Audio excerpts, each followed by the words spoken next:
The Select Committee to investigate the January 6 attack on the United States Capitol will be in order. Without objection, the Chair is authorized to declare the committee in recess at any point. Pursuant to House Deposition Authority Regulation 10, the Chair announces the committee's approval to release the deposition material represented during today's hearing. Good afternoon. This is almost no idea more un-American than the notion that any one person could choose the American president. No idea more un-American. I agree with that, which is unusual because former Vice President Mike Pence and I don't agree on much. These are his words, spoken a few months ago about Donald Trump's attempt to pressure the former vice president, pressure him into going along with an unlawful and unconstitutional scheme to overturn the 2020 election and give Donald Trump a second term in office that he did not win. Today, the Select Committee is going to reveal the details of that pressure campaign. But what does the Vice President of the United States even have to do with a presidential election? The Constitution says that the Vice President of the United States oversees the process of counting the Electoral College votes, a process that took place on January 6, 2021. Donald Trump wanted Mike Pence to do something no other vice president has ever done. The former president wanted Pence to reject the votes and either declare Trump the winner or send the votes back to the states to be counted again. Mike Pence said no. He resisted the pressure. He knew it was illegal. He knew it was wrong. We're fortunate for Mr. Pence's courage on January 6th. Our democracy came dangerously close to catastrophe. That courage put him in tremendous danger.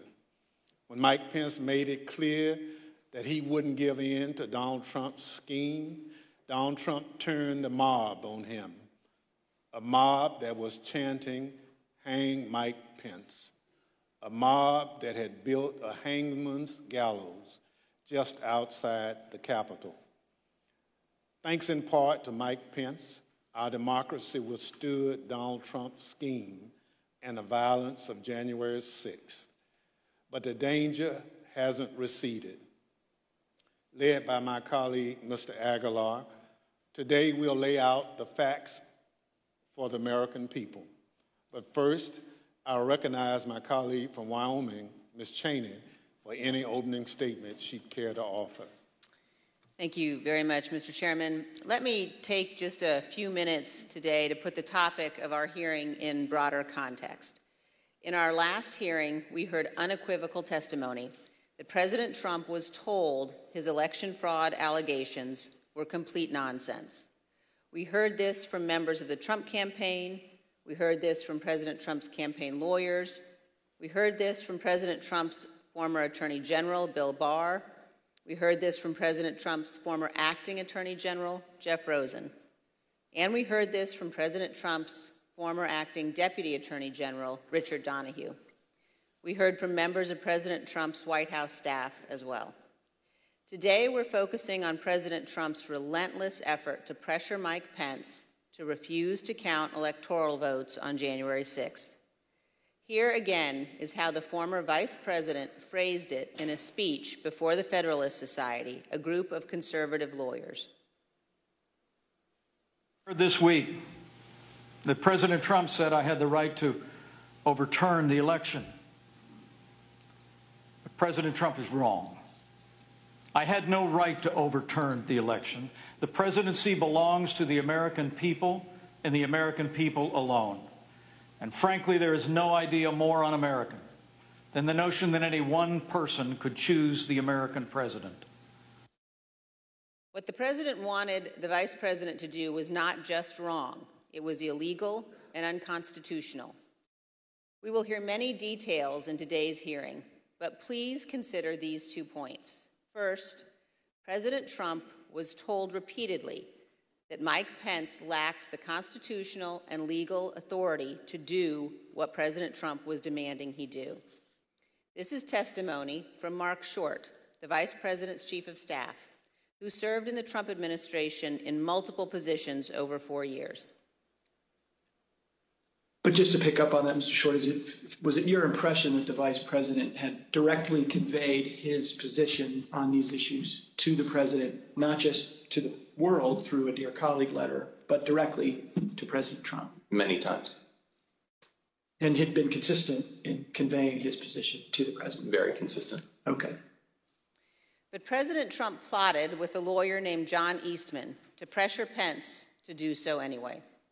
As the federal court has explained, quote, based on the evidence, the court finds that it is more likely than not that President Trump and Dr. Eastman dishonestly conspired to obstruct the joint session of Congress on January 6, 2021.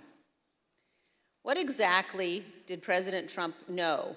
When exactly did President Trump know that it would be illegal for Mike Pence to refuse to count electoral votes? Here is one sample of testimony given by one of the witnesses before us today, the Vice President's General Counsel. Did John Eastman ever admit, as far as you know, in front of the President, that his proposal would violate the Electoral Count Act? I believe he did on the 4th. That was January 4th, 2 days before the attack on Congress. A second point, please listen to testimony today about all of the ways that President Trump attempted to pressure Vice President Pence, including Donald Trump's tweet at 2:24 p.m. condemning Vice President Mike Pence when President Trump already knew a violent riot was underway at the Capitol. In future hearings, you will hear from witnesses who were present inside the White House, who were present inside the West Wing on that day. But today we focus on the earnest efforts of Mike Pence, who was determined to abide by his oath of office. As Vice President Pence prepared a statement on January 5th and 6th, explaining that he could not illegally refuse to count electoral votes, he said this to his staff. I mean, the Vice President had said, this may be the most important thing I ever say. And so This meaning the statement? The statement. And he really wanted to make sure that it was just so. You will hear today that President Trump's White House counsel believed that the Vice President did exactly the right thing on January 6th, as did others in the White House, as did Fox News host Sean Hannity. Vice President Pence understood that his oath of office was more important than his loyalty to Donald Trump. He did his duty. President Trump unequivocally did not. Thank you, Mr. Chairman. I yield back. Without objection, I recognize the gentleman from California, Mr. Aguilar, for an opening statement. Thank you, Mr. Chairman. Today, we intend to show the American people that January 6th was not an isolated incident. In the weeks culminating before, it was a legal scheme and deception. We've already learned that President Trump knew he lost the 2020 election. Shortly after, he began to look for a way to circumvent our country's most fundamental civic tradition, the peaceful transfer of power. The president latched on to a dangerous theory and would not let go because he was convinced it would keep him in office. We witnessed firsthand what happened when the President of the United States weaponized this theory. The Capitol was overrun, police officers lost their lives, and the Vice President was taken to a secure location because his safety was in jeopardy. Let's take a look at the effect of Donald Trump's words and actions. I want to warn our audience that the video contains explicit content. Mike Pence is going to have to come through for us, and if he doesn't, that will be a sad day for our country. And Mike Pence, I hope you're going to stand up for the good of our Constitution and for the good of our country. And if you're not, I'm going to be very disappointed in you, I will tell you right now. I'm telling you what, I'm hearing that Pence just caved. No. Is that true? I'm hearing reports that Pence caved. No I'm way. telling you, if Pence caved, we're gonna drag motherfuckers through the streets. You fucking politicians are gonna get fucking drugged through the streets. Yes. I guess the hope is that there's such a show of force here that Pence will decide to do the right thing, according to Trump.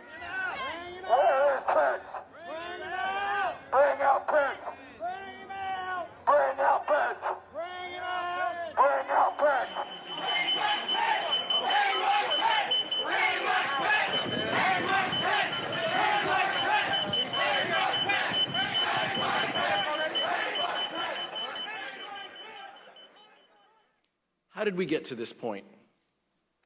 How did we get to the point where President Trump's most radical supporters led a violent attack on the Capitol and threatened to hang President Trump's own vice president? You'll hear from witnesses that Donald Trump pressured Mike Pence to adopt a legally and morally bankrupt idea that the vice president could choose who the next president can be. You'll hear about how the vice president, the White House counsel, and others told Donald Trump that the vice president had no such authority. But President Trump would not listen. You'll hear how Vice President Pence withstood an onslaught of pressure from President Trump, both publicly and privately, a pressure campaign that built to a fever pitch with a heated phone call on January 6th. You'll also hear that the president knew there was a violent mob at the Capitol when he tweeted at 2:24 p.m. that the vice president did not have the, quote, courage to do what needed to be done. Let me be clear. Vice President Pence did the right thing that day. He stayed true to his oath to protect and defend the Constitution. I look forward to hearing from our witnesses this afternoon. Mr. Chairman, I yield back. Thank you, Mr. Aguilar. We're honored to have two distinguished witnesses who advised Vice President regarding his role on January 6th. Judge J. Michael Ludick is one of the leading conservative legal thinkers in the country. He served in administrations of President Ronald Reagan and George H.W. Bush. He was appointed by the latter to serve on the U.S. Court of Appeals for the Fourth Circuit, where he served from 1991 to 2006. He provided critical advice for Vice President Pence regarding the role of the Vice President in the joint session of Congress shortly before that fateful moment. He's written that the Vice President does not have the power to select the next President of the United States. He's also written that contrary theory espoused by one of his own former law clerks was, quote, incorrect at every turn. We're also joined today by one of the people who was with Vice President Pence on January 6th. Greg Jacob was counsel to Vice President Pence. He conducted a thorough analysis of the role of the Vice President in the joint session of Congress under the Constitution, the Electoral Count Act, and 230 years of historical practice. But he also has firsthand information about the attack on the Capitol because he lived through it. He was with the Vice President and his own life was in danger. I will now swear in our witnesses. The witnesses will please stand and raise their right hand. Do you swear or affirm under penalty of perjury that the testimony you're about to give is the truth, the whole truth, and nothing but the truth, so help you God? Thank you. You may be seated. Let the record reflect the witnesses answered in the affirmative. I now recognize myself for questions. In the United States, the people choose our representatives, including the highest official in the land, the President of the United States. The American people did this on November 3rd, 2020. But President Trump did not like the outcome. He did everything he could to change the result of the election. He tried litigation, 62 cases, in fact, and that failed. He tried to pressure state legislatures to reverse the results of the election in their states, but they refused. He tried to enlist the Department of Justice in his efforts to overturn election results, but officials leading the department refused to comply. So eventually, he latched on to a completely nonsensical and anti-democratic theory that one man, his own vice president, could determine the outcome of the election. He wanted the vice president to unilaterally select the president. This theory that the vice president could unilaterally select the president runs completely contrary to our Constitution, our laws, and the entirety of our American experience. But that didn't matter to President Trump.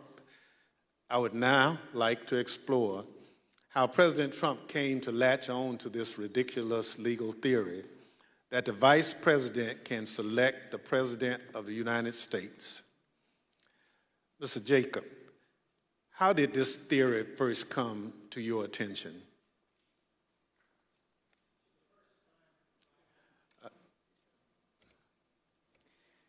The first time that I had a conversation with the Vice President about the 12th Amendment and the Electoral Count Act was in early December, around December 7th. The Vice President called me over to his West Wing office and told me that he had been seeing and reading things that suggested that he had a significant role to play on January 6th in announcing the outcome of the election.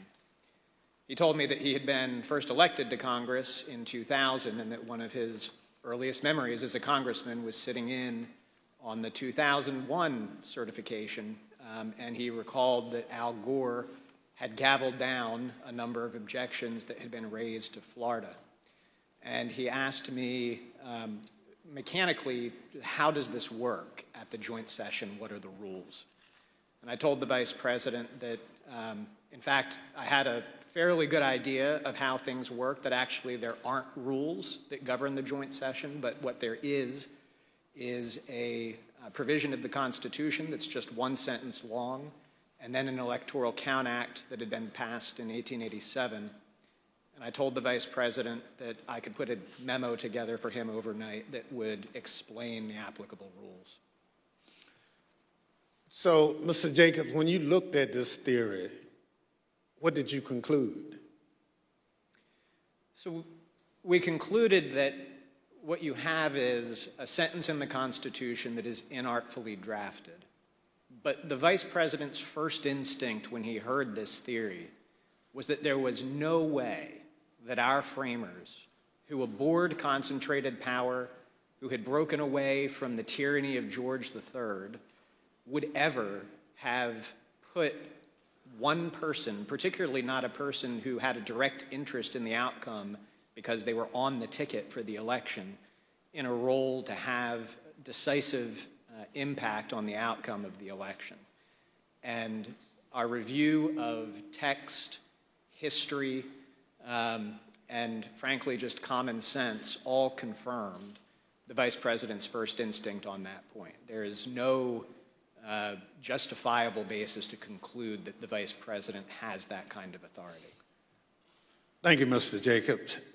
We will hear more today about how, despite this conclusion by you and other top legal advisors, the former president used this discredited theory in his campaign to pressure the Vice President to decide the outcome of the presidential election.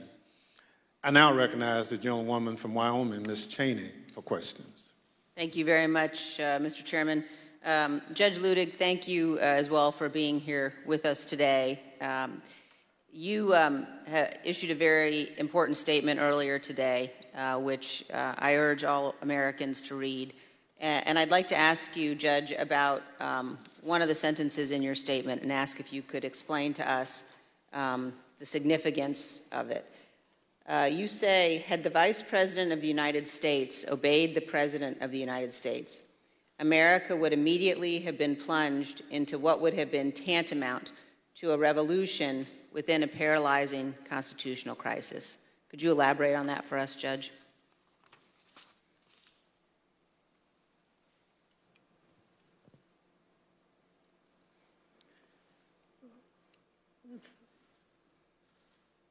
Thank you, Madam Vice Chairman.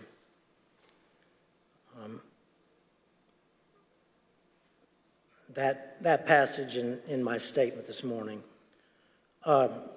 referenced the most foundational concept in America, which is the rule of law. Thus, as I interpret your question, you are asking about that foundational truth of these United States, which we call America.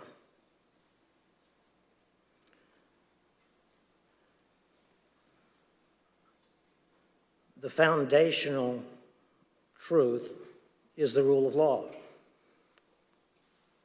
That foundational truth is, for the United States of America, the profound truth. But it's not merely the profound truth for the United States. It's also the simple truth, the simple foundational truth of the American Republic. Thus, in my view, the hearings being conducted by this select committee are examining that profound truth, namely the rule of law in the United States of America. The specific question, of course, before you and before the nation, not before me, is whether that foundational rule of law was supremely violated on January 6, 2021. Now, to the question specifically that you asked, Madam Vice Chair,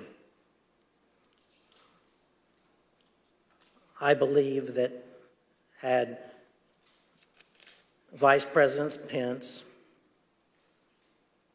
obeyed the orders from his president and the President of the United States of America during the joint session of the Congress of the United States on January 6, 2021, and declared Donald Trump the next President of the United States, notwithstanding that then President Trump had lost the Electoral College vote as well as the popular vote in the 2020 presidential election.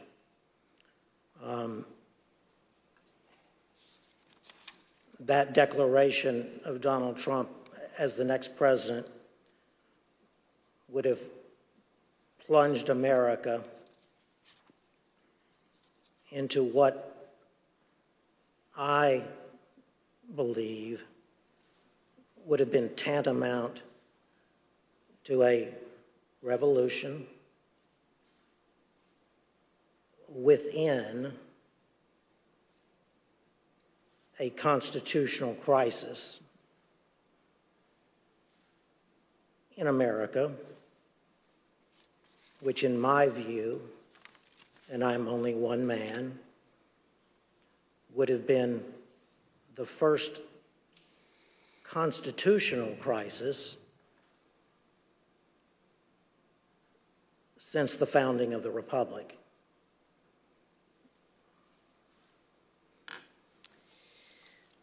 Thank you very much, Judge, for your solemn attention to these issues and for your appearance here today. We're going to describe and discuss in detail what happened. And as we do, I'm going to describe a few of the details now of some of the actions taken by a gentleman named Kenneth Cheeseborough. After the Electoral College met and cast their votes on December 14th, actually the day before they met, Kenneth Cheeseborough sent a memo to Rudy Giuliani, the president's lead outside counsel. Mr. Cheeseborough wrote to Mayor Giuliani that the vice president is charged with, quote, making judgments about what to do if there are conflicting votes, close quote. Mr. Cheeseborough wrote that when the joint session of Congress got to Arizona in the alphabetical list of states, the vice president should not count the Biden votes, quote, because there are two slates of votes. His justification, which we will learn more about in our next hearing, was that a group of Trump supporters in Arizona and other swing states decided to proclaim themselves the true electors for the state, creating two sets of electors, the official electors selected by the state and a group of fake electors. This document was ordered to be produced to the Select Committee by a federal district court judge. As you will see on the screen shortly, Judge David Carter wrote, quote, the draft memo pushed a strategy that knowingly violated the Electoral Count Act. The judge concluded that, quote, the memo is both intimately related to and clearly advanced the plan to obstruct the joint session of Congress on January 6, 2021. A few days later, Professor John Eastman took up this cause. Eastman was at the time a law professor at Chapman University Law School. He prepared a memo outlining the nonsensical theory that the vice president could decide the outcome of the election at the joint session of Congress on January 6th. You will see portions of this memo on the screen. In the first line, he wrote, quote, 7 states have transmitted dual slates of electors to the President of the Senate. But Dr. Eastman goes on to rely on those so-called dual slates of electors to say that Vice President Pence could simply declare President Trump the winner of the 2020 election. Mr. Jacob, were there in fact dual slates of electors from 7 states? No, there were not. And just a few days after that, Dr. Eastman wrote another memo, this one, quote, wargaming out several scenarios. He knew the outcome he wanted, and he saw a way to go forward if he simply pretended that fake electors were real. You will see that memo up on the screen now. Here, Dr. Eastman says the vice president can reject the Biden electors from the states that he calls, quote, disputed. Under several of the scenarios, the vice president could ultimately just declare Donald Trump the winner, regardless of the vote totals that had already been certified by the states. However, this was false, and Dr. Eastman knew it was false. In other words, it was a lie. In fact, on December 19, 2020, just 4 days before Dr. Eastman sent this memo, Dr. Eastman himself admitted in an email that the fake electors had no legal weight, referring to the fake electors as, quote, dead on arrival in Congress, end quote, because they did not have a certification from their states. Judge Ludig, did the Trump electors in those 7 states who were not certified by any state authority have any legal significance?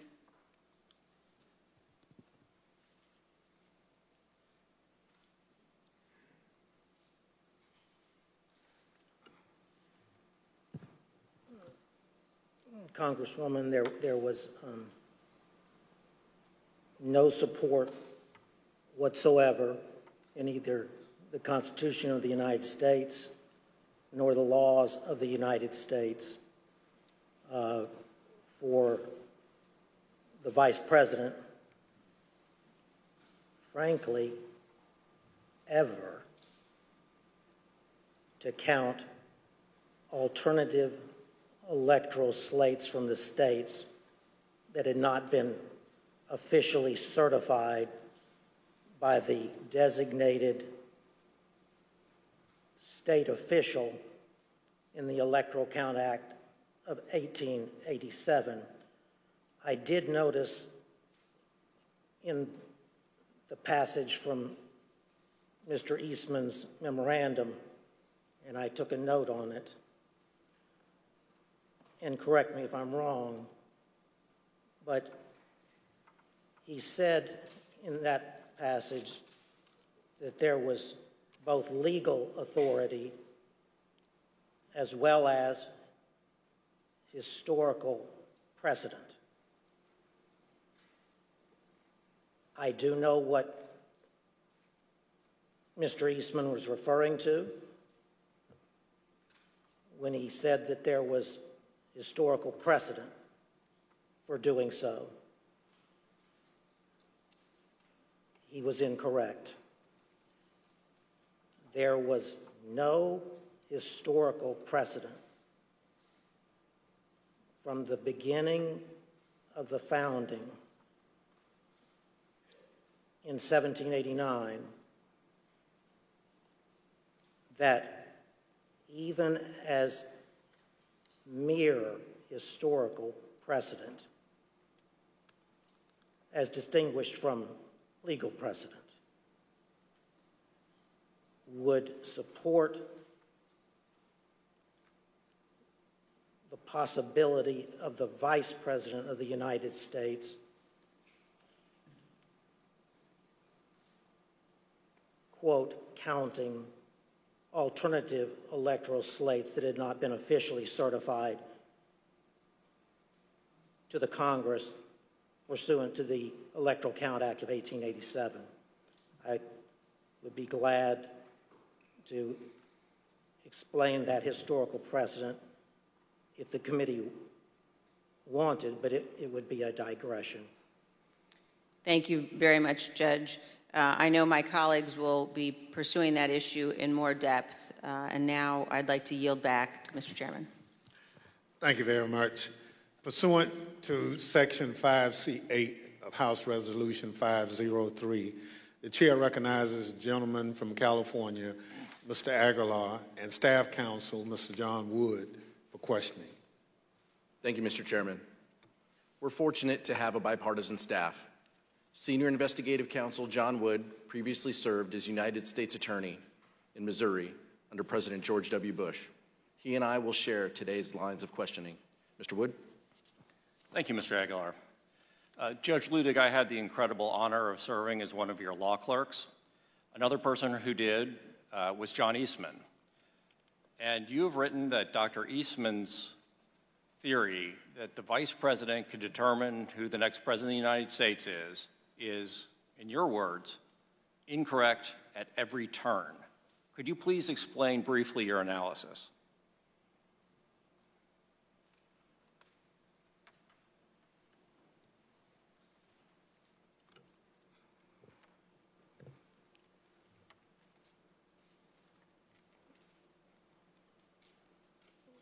It was my honor, Mr. Wood, to have you serve as my law clerk.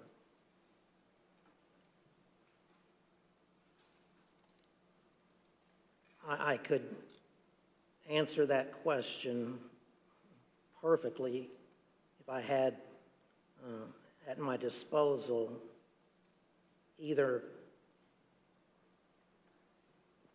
Mr. Eastman's tweet or my own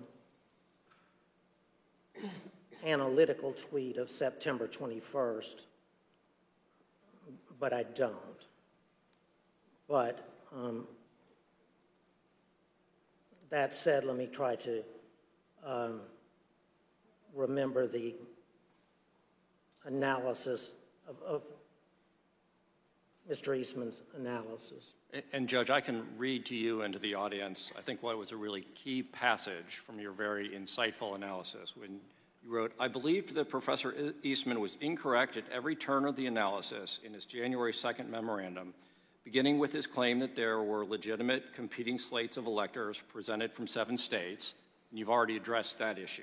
But your next sentence said, continuing to his conclusion that the Vice President could unilaterally decide not to count the votes from the 7 states from which competing slates were allegedly presented.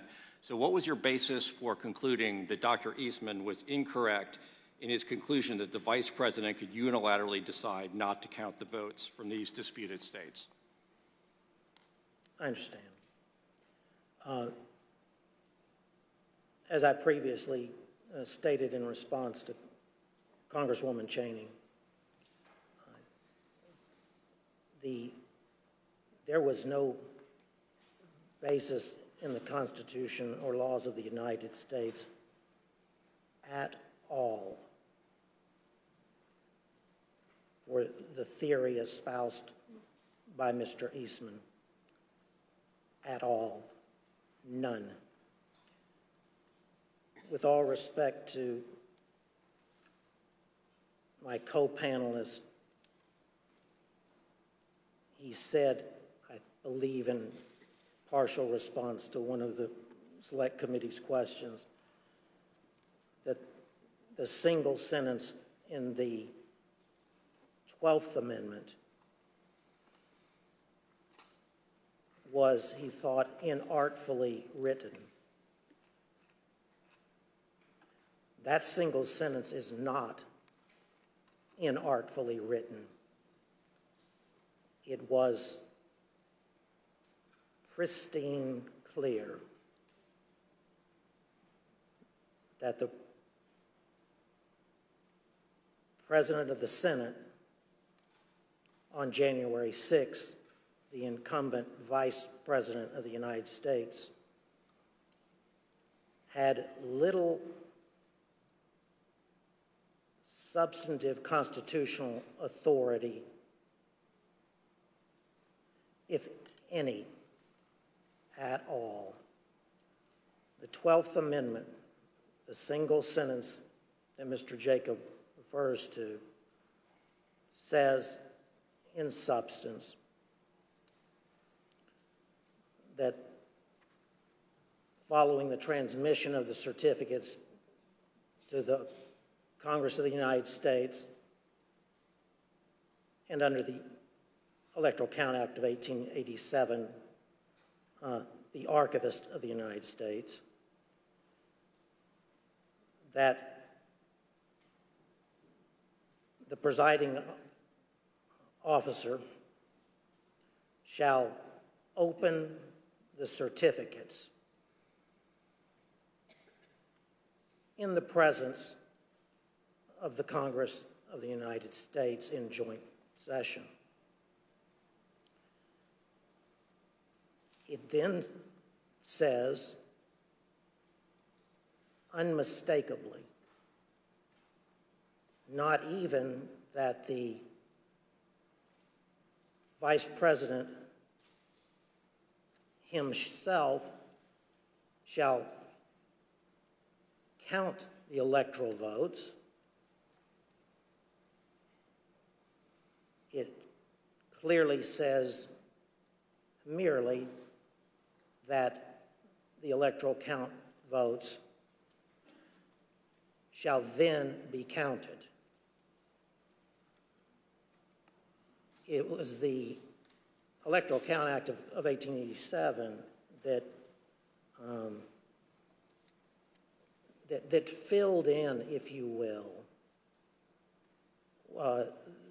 the simple words of the 12th Amendment in order to construct for the country a process for the counting of the sacred process for the counting of the electoral votes from the states, that neither our original Constitution nor even the 12th Amendment had done. The irony, if you will, is that from its founding until 1887, when Congress passed the Electoral Count Act, the nation had been in considerable turmoil during at least 5 of its presidential elections, beginning as soon thereafter from the founding as 1800. So it wasn't for almost 100 years later until the Electoral Count Act was passed. So that's why, in my view, that piece of legislation is not only a work in progress for the country, but at this moment in history, an important work in progress that needs to take place. That was long-winded, I understand. Well, Judge Ludig, at the risk of oversimplifying for the non-lawyers who are watching, is it fair to say that the 12th Amendment basically says 2 things happen? The Vice President opens the certificates and the electoral votes are counted. Is it that straightforward?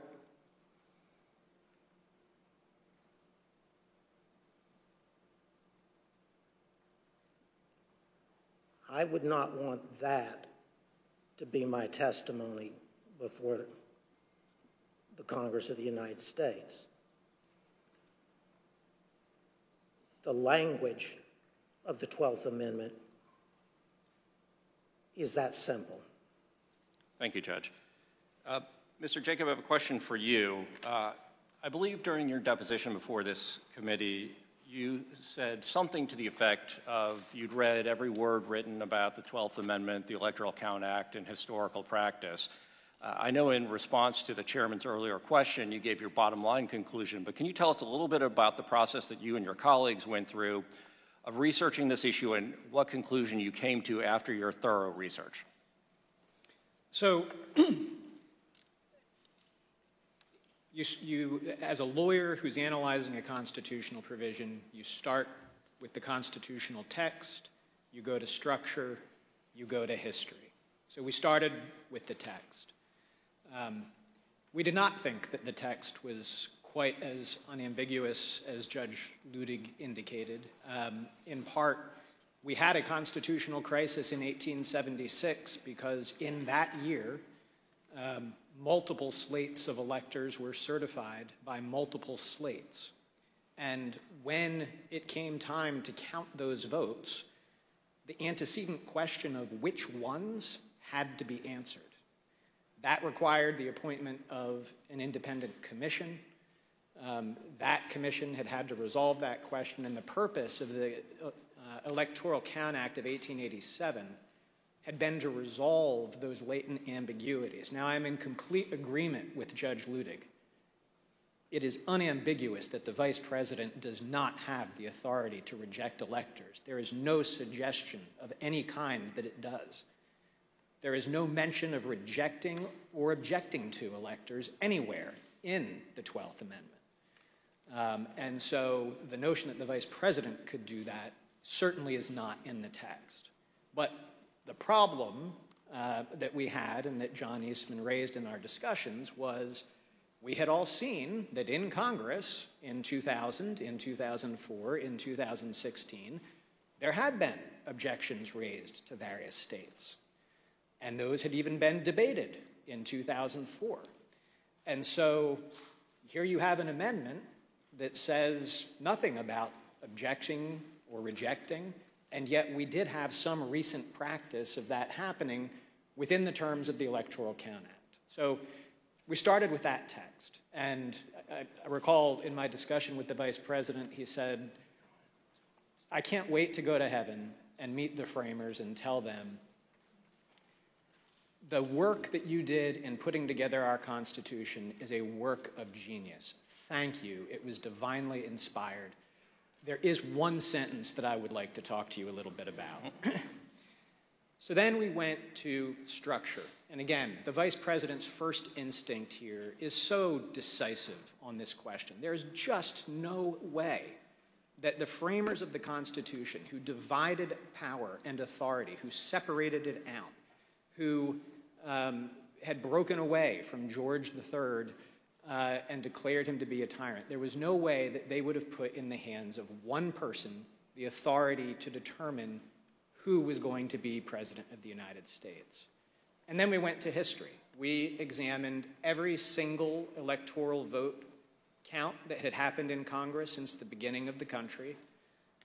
We examined the Electoral Count Act. We examined practice under the Electoral Count Act. And critically, no vice president in 230 years of history had ever claimed to have that kind of authority, hadn't claimed authority to reject electoral votes, had not claimed authority to return electoral votes back to the states. In the entire history of the United States, not once had a joint session ever returned electoral votes back to the states to be counted. And in the crisis of 1876, Justice Bradley of the United States Supreme Court, who supplied the decisive final vote on that commission, had specifically looked at that question and said, first, the vice president clearly doesn't have authority to decide anything, and by the way, also does not have authority to conduct an investigation by sending things back out for a public look at things. So the history was absolutely decisive, and again, part of my discussion with Mr. Eastman was, if you were right, don't you think Al Gore might have liked to have known in 2000 that he had authority to just declare himself president of the United States? Did you think that the Democrat lawyers just didn't think of this very obvious quirk that he could use to do that? And of course, he acknowledged Al Gore did not and should not have had that authority at that point in time. But so text, structure, history, I think what we had was some ambiguous text that common sense and structure would tell you the answer cannot possibly be that the vice president has that authority. As the committee already played the vice president's remarks, there is almost no idea more un-American than the notion that any one person would choose the American president. And then unbroken historical practice for 230 years that the vice president did not have such an authority. Thank you. I reserve the remainder of my time. Mr. Jacob, you weren't the only one who knew that the legal theory was wrong, though. Here's what various advisors to the president thought about that theory. You've been clear repeatedly with Mr. Meadows about you and the vice president having a different view about his authority on January 6th. I believe I had. Did Mr. Meadows ever explicitly or tacitly agree with you or say, yeah, that makes sense, or okay?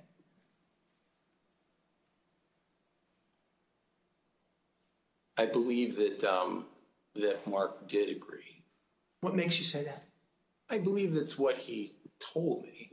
But as I mentioned, I think Mark had told so many people so many different things that it was not something that that I would necessarily accept as, okay, well, that means that's resolved. I see. Tell me more what he told you on this topic. Well, I think it was that, the vice president doesn't have any broader role. And I think he was understanding of that. So despite the fact that he may have said other things to the president or others, to you, he said he understands the vice president has no role. Yes. Okay. Did he say that to you several times? A couple times. Mm-hmm. Before January 6th? Yes.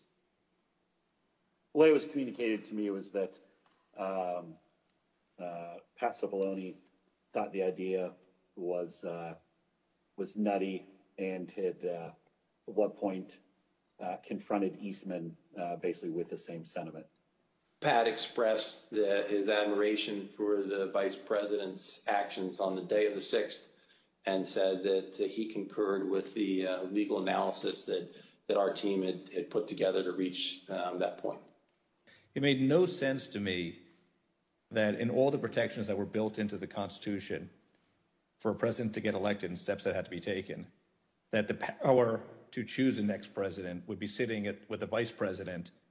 Do you know if Mr. Clark or Mr. Morgan, is it Morgan, thought about that, Mr. Eastman's advice? Yeah, they thought he was crazy. Do you know if they ever expressed an opinion on whether they thought the vice president had the power that John Eastman said he did? I know for a fact I heard both say that his theory was crazy, that there was no validity to it in any way, shape, or form. And did they express that before January 6th? Yes. To whom? I think anyone who would listen. Okay. What were your prior interactions with Eastman? He described for me what he thought the ambiguity was in the statute, and he was walking through it at that time. And I said to him, hold on a second, I want to understand what you're saying. You're saying that you believe the vice president, acting as president of the Senate, can be the sole decision maker as to, under your theory, who becomes the next president of the United States?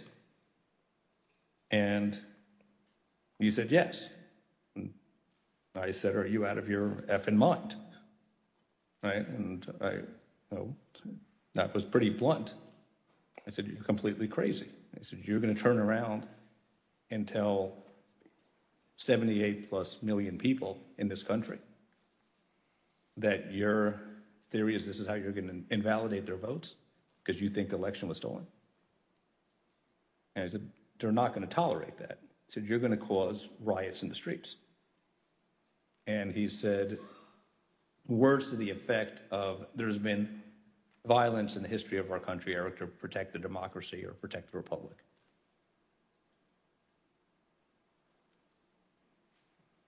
In fact, there was a risk that the lawyers in the White House counsel's office would resign. For example, Fox News host Sean Hannity expressed concern that the entire White House counsel's office could quit. As you can see from these texts,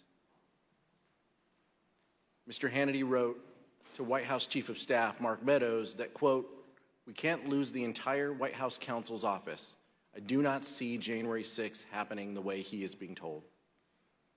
A few days later, on January 5th, Mr. Hannity wrote to Mr. Meadows that, quote, "I'm very worried the next 48 hours. Pence pressure, White House counsel will leave."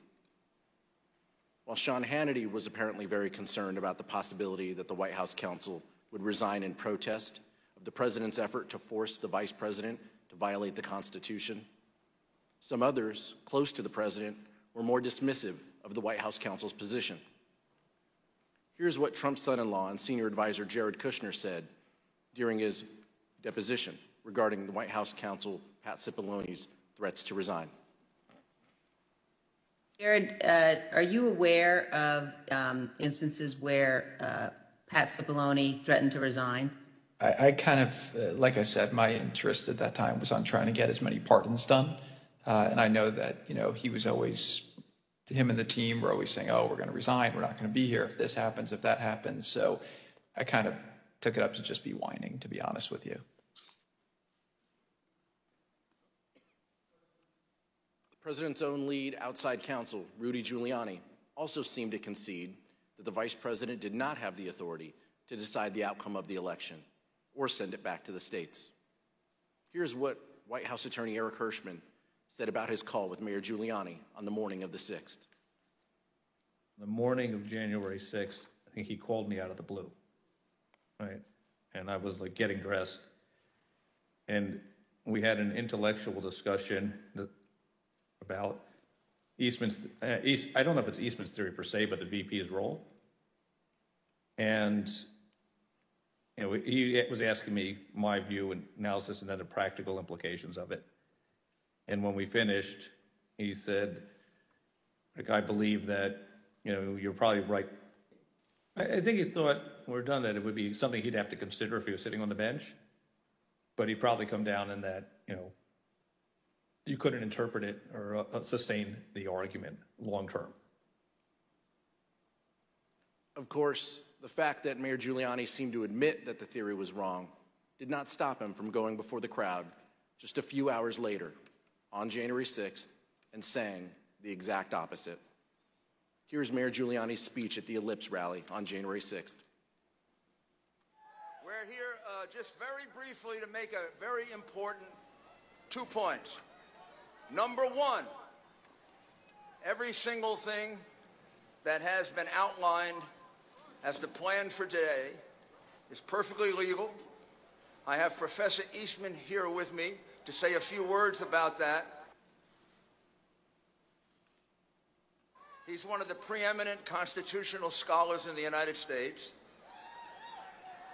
It is perfectly appropriate, given the questionable constitutionality of the Election Counting Act of 1887, that the Vice President can cast it aside, and he can do what a president called Jefferson did when he was Vice President.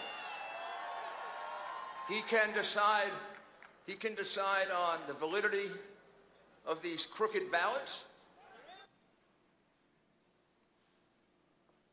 or he can send it back to the legislatures, give them 5 to 10 days to finally finish the work.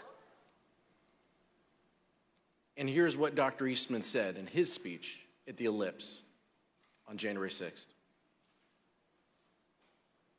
And all we are demanding of Vice President Pence is this afternoon at 1 o'clock, he let the legislatures of the state look into this so we get to the bottom of it and the American people know whether we have control of the direction of our government or not.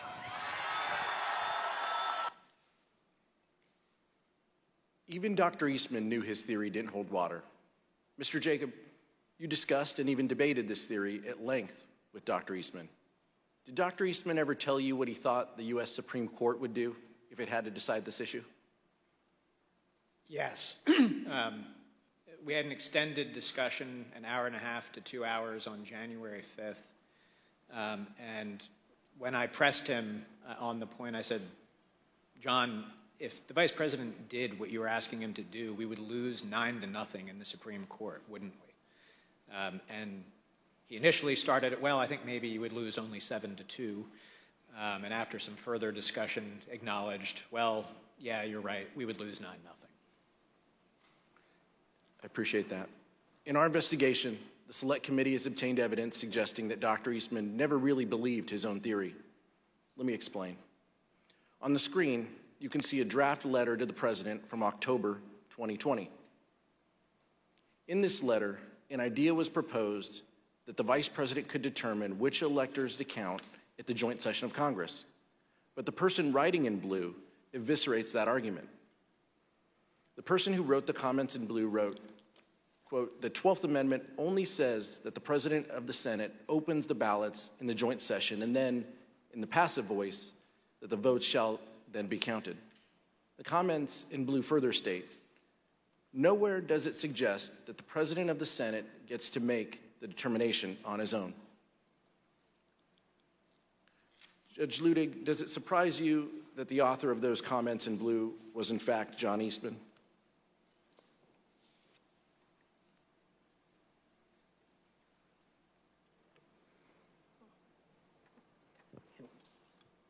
Yes, it does, Congressman. But let me, watching this unfold, let me try to unpack what was at the root of what I have called the blueprint to overturn the 2020 election. And it is this, and I had foreshadowed this answer in my earlier testimony to Congresswoman Cheney. Mr. Eastman, from the beginning, said to the President that there was both legal as well as historical precedent for the Vice President to overturn the election. And what we've heard today, I believe, is what happened within the White House and elsewhere as all the players led by Mr. Eastman got wrapped around the axle by the historical evidence claim by Mr. Eastman. Let me explain very simply. This is what I said would require a digression that I would be glad to undertake if you wished.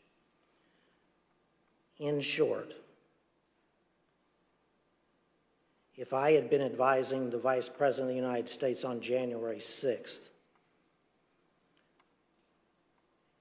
and even if then Vice President Jefferson and even then Vice President John Adams and even then Vice President Richard Nixon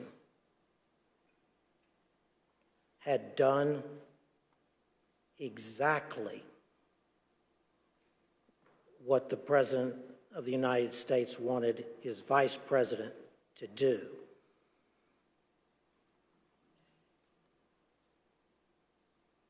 I would have laid my body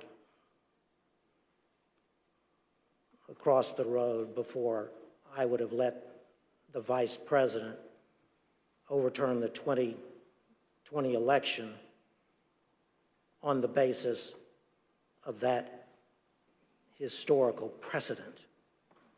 But what this body needs to know, and now America needs to know, is that that was the centerpiece of the plan to overturn the 2020 election.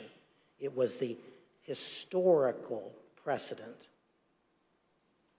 in the years and with the vice presidents that I named, as Congressman Raskin understands well. And the effort by Mr. Eastman and others was to drive that historical precedent up to and under that single sentence, single pristine sentence in the 12th Amendment to the United States Constitution. Taking advantage of, if you will, what many have said is the inartful wording of that sentence in the 12th Amendment. Scholars before 2020 would have used that historical precedent to argue not that Vice President Pence could overturn the 2020 election by accepting non-certified state electoral votes, but they would have made arguments as to some substantive, not merely procedural, authority possessed by the Vice President of the United States on the statutorily prescribed day for counting the Electoral College votes. This is constitutional mischief. Judge, I think that's a good point, and I think it kind of begs the question that if the Vice President had this power to determine the outcome of a presidential election, why hasn't it ever been used before? Why hasn't that ever happened? Why hasn't a Vice President simply rejected the outcome of an election and declared someone else the winner? And instead, as the chairman mentioned in his opening, for over 2 centuries, Vice Presidents have presided over the joint sessions of Congress in a purely ceremonial role. This even includes, as Mr. Jacob mentioned, Vice President Al Gore. For those of us who are old enough to remember, the 2000 election came down to one state, Florida. There were weeks of recounts and litigation after the election, and Al Gore conceded. Of course, Al Gore was vice president at the time, but he never suggested that he could simply declare himself the winner of the 2000 election when he presided over the counting of the electoral votes. Let's hear what Vice President Gore said when he described the situation he faced in 2000. Importance of the United States of America in all of human history. In Lincoln's phrase, we still are the last best hope of humankind. And the choice between one's own disappointment in your personal career and upholding the noble traditions of America's democracy is a pretty easy choice when it comes down to it. Mr. Jacob, did Dr. Eastman say whether he would want other vice presidents such as Al Gore after the 2000 election or Kamala Harris after the 2024 election to have the power to decide the outcome of the election? So this was one of the many points that we discussed on January 5th. He had come into that meeting trying to persuade us that there was some validity to his theory. I viewed it as my objective to persuade him to acknowledge he was just wrong. And I thought this had to be one of the most powerful arguments. I mean, John, back in 2000, you weren't jumping up and saying Al Gore had this authority to do that. You would not want Kamala Harris to be able to exercise that kind of authority in 2024 when I hope Republicans will win the election, and I know you hope that too, John. And he said, absolutely. Al Gore did not have a basis to do it in 2000. Kamala Harris shouldn't be able to do it in 2024, but I think you should do it today. Mark Short told the Select Committee that Vice President Pence consulted with one of his predecessors, Vice President Dan Quayle, regarding the role of the Vice President. Vice President Quayle confirmed Pence's view that the role was purely ceremonial. Mr. Short also told the committee that he, Mr. Short, received a call from former House Speaker Paul Ryan.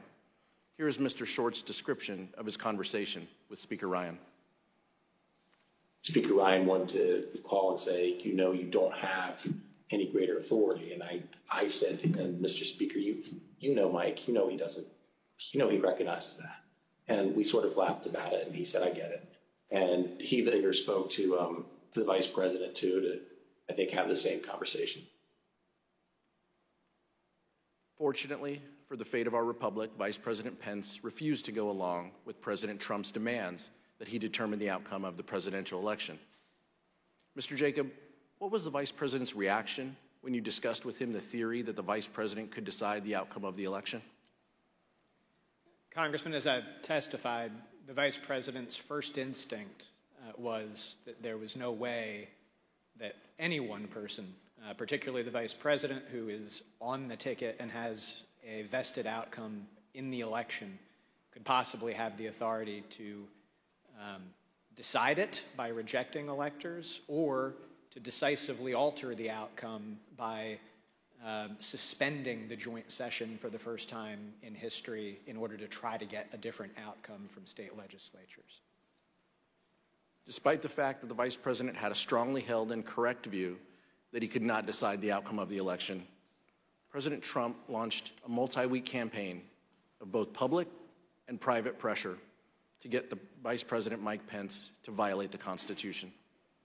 Here are some examples of the intense pressure the Vice President faced from all sides and what his Chief of Staff thought of it. I hope Mike Pence comes through for us, I have to tell you. I hope that our great Vice President comes through for us. He's a great guy. Of course, if he doesn't come through, I won't like him quite as much. Was it your impression that the vice president had directly conveyed his position on these issues to the president, not just to the world through a dear colleague letter, but directly to President Trump? Many times. And had been consistent in conveying his position to the president? Very consistent. I am aware of the fact that the president was upset with the way Pence acted. Are we to assume that this is going to be a climactic battle Well, I think a lot of that depends on the courage and the spine of the individuals involved. That would be a nice way to say a guy named Vice President Mike Pence? Yes. I think we've been clear as to what the vice president's role was. I think the vice president been clear with the president, and I think I've been clear with Mark Meadows. I think the vice president is going to throw down tomorrow and do the right thing because, Lou, like I said before, this is a time for choosing. People are going to look back at this moment tomorrow and remember where every single one of their elected officials were. Did they vote for the rule of law and getting these elections right, or did they give it away to the Democrats and the people who cheated and stole their way through this election? Definitely in the, when I got back into town, as talk say like the 5th and the 6th, the president was, all the attention was on what Mike would do or what Mike wouldn't do.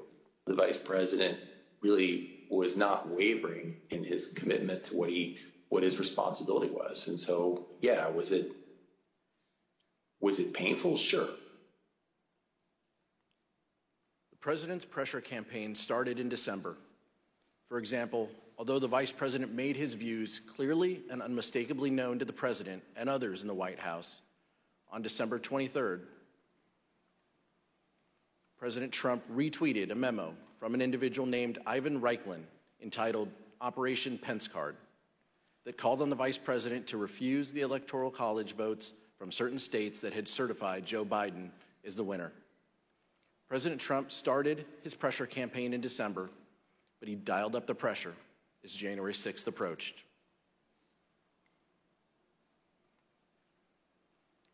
The testimony we have received in our investigation indicates that by the time January 4th arrived, President Trump had already engaged in a, quote, multi-week campaign to pressure the vice president to decide the outcome of the election. This had included private conversations between the two leaders, Trump's tweets, and at least one meeting with members of Congress.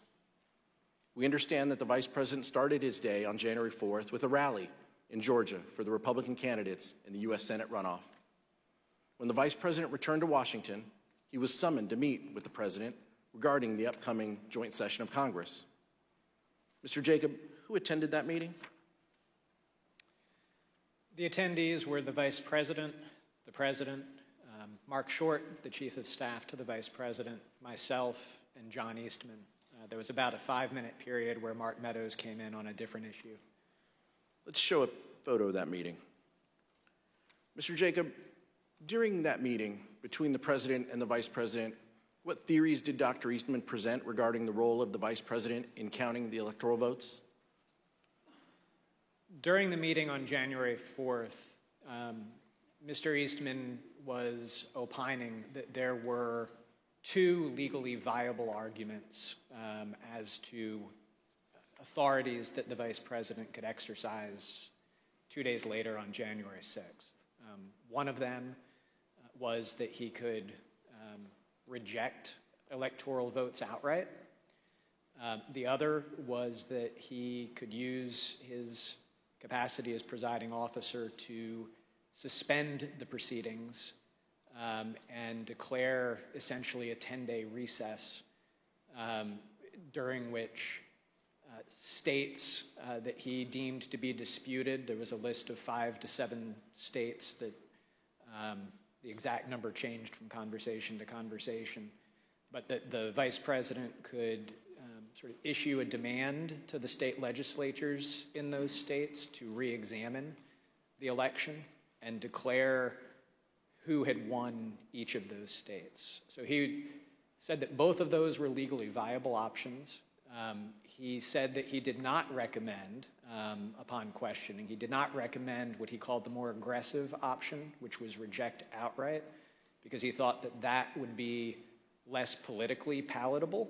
The imprimatur of state legislature authority would be necessary to ultimately have public acceptance of an outcome in favor of President Trump, and so he advocated that the preferred course of action would be the procedural route of suspending the joint session and sending the election back to the states. Mr. Jacob, I know you won't discuss the direct conversations between the president and the vice president, so rather than asking you what the vice president said in that meeting, I'll ask you a more general question. Did the vice president ever waver in his position that he could not unilaterally decide which electors to accept? The Vice President never budged from the position that I have described as his first instinct, which was that it just made no sense from everything that he knew and had studied about our Constitution that one person would have that kind of authority. And did the Vice President ever waver in his position that he could not delay certification and send it back to the states? No, he did not. Did Dr. Eastman admit in front of the President that his proposal would violate the Electoral Count Act? So during that meeting on the 4th, I think I raised the problem that both of Mr. Eastman's proposals would violate several provisions of the Electoral Count Act.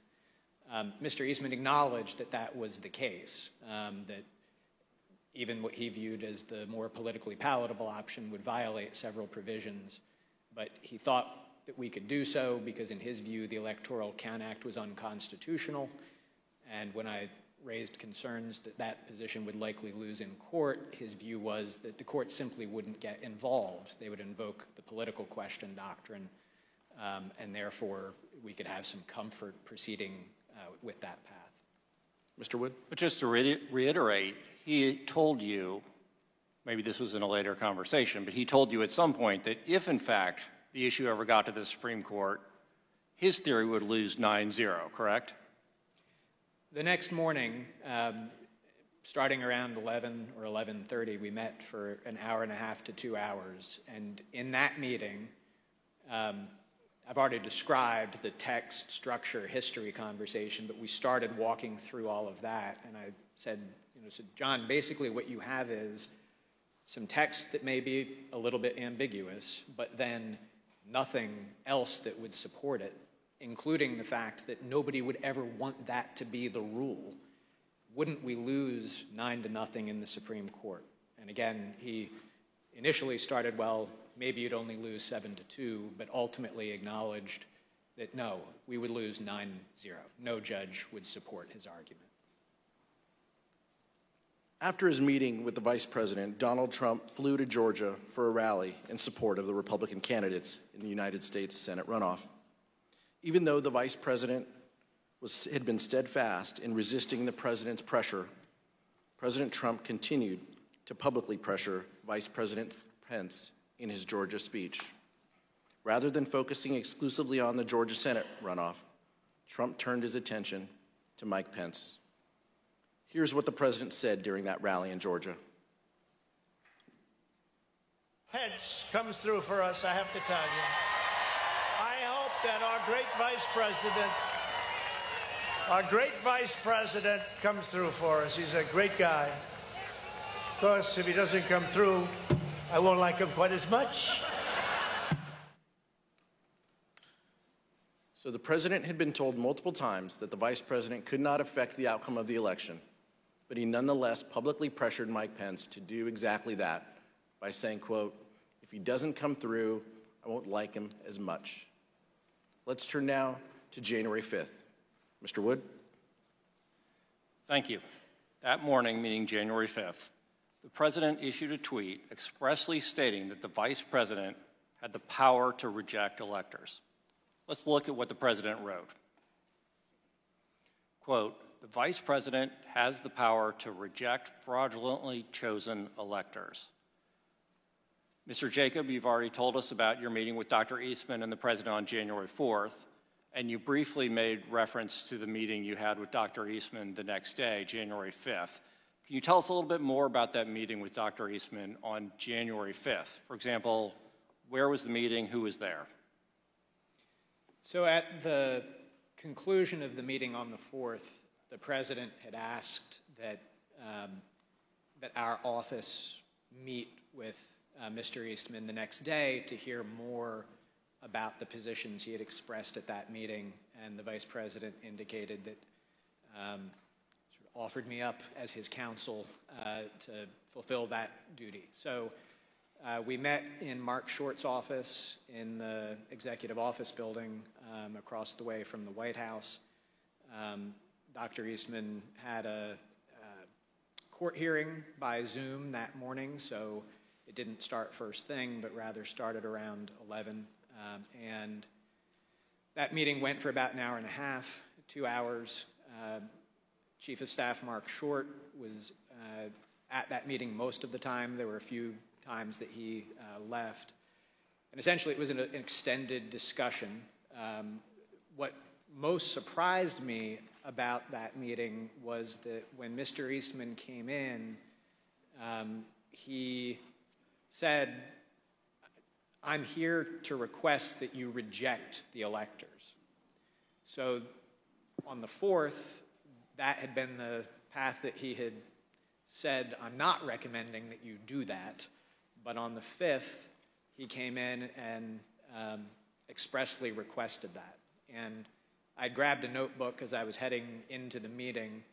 I didn't hear much new from him to record, but that was the first thing I recorded in my notes, was request that the VP reject.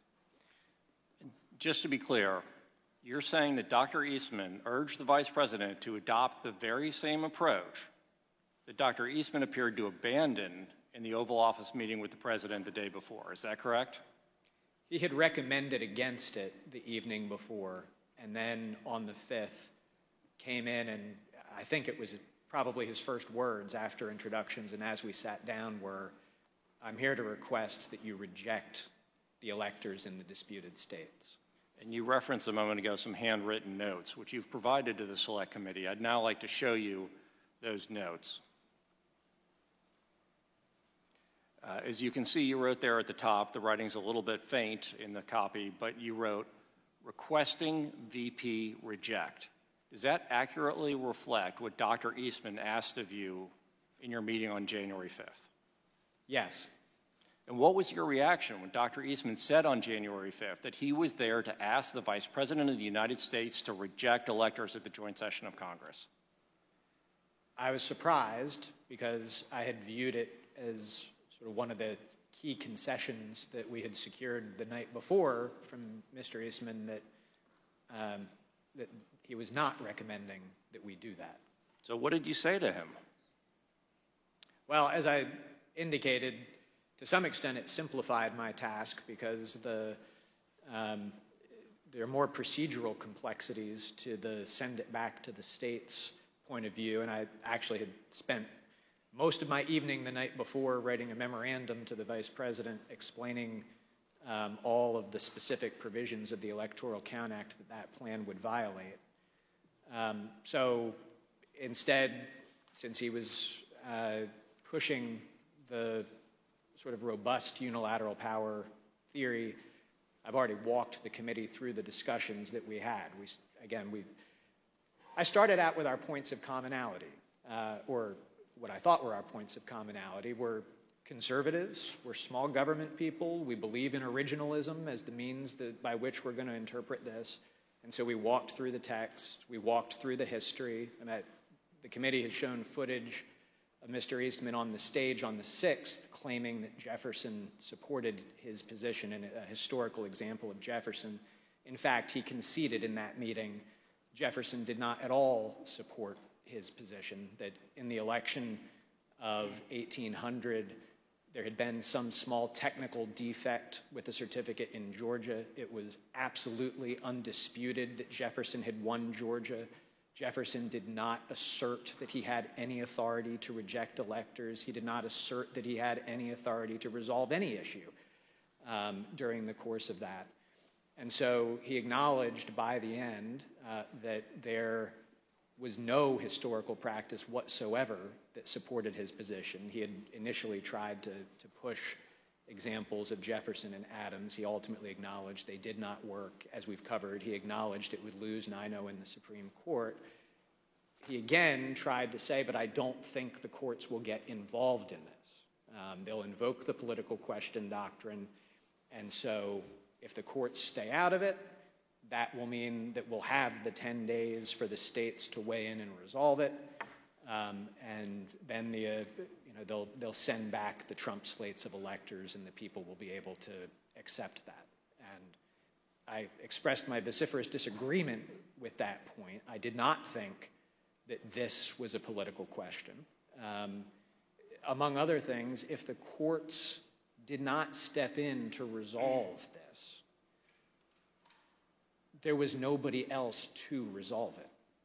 You would be in a situation where you have a standoff between the President of the United States and, counterfactually, the Vice President of the United States, saying that we've exercised authorities that constitutionally we think we have, by which we have deemed ourselves the winners of the election. You would have an opposed House and Senate disagreeing with that.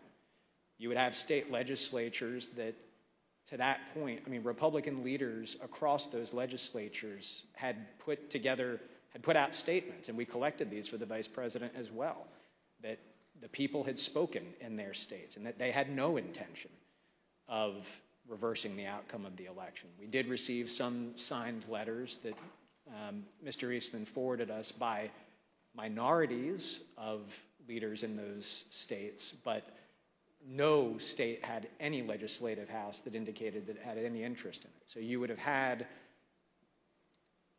just an unprecedented constitutional jump ball situation with that standoff.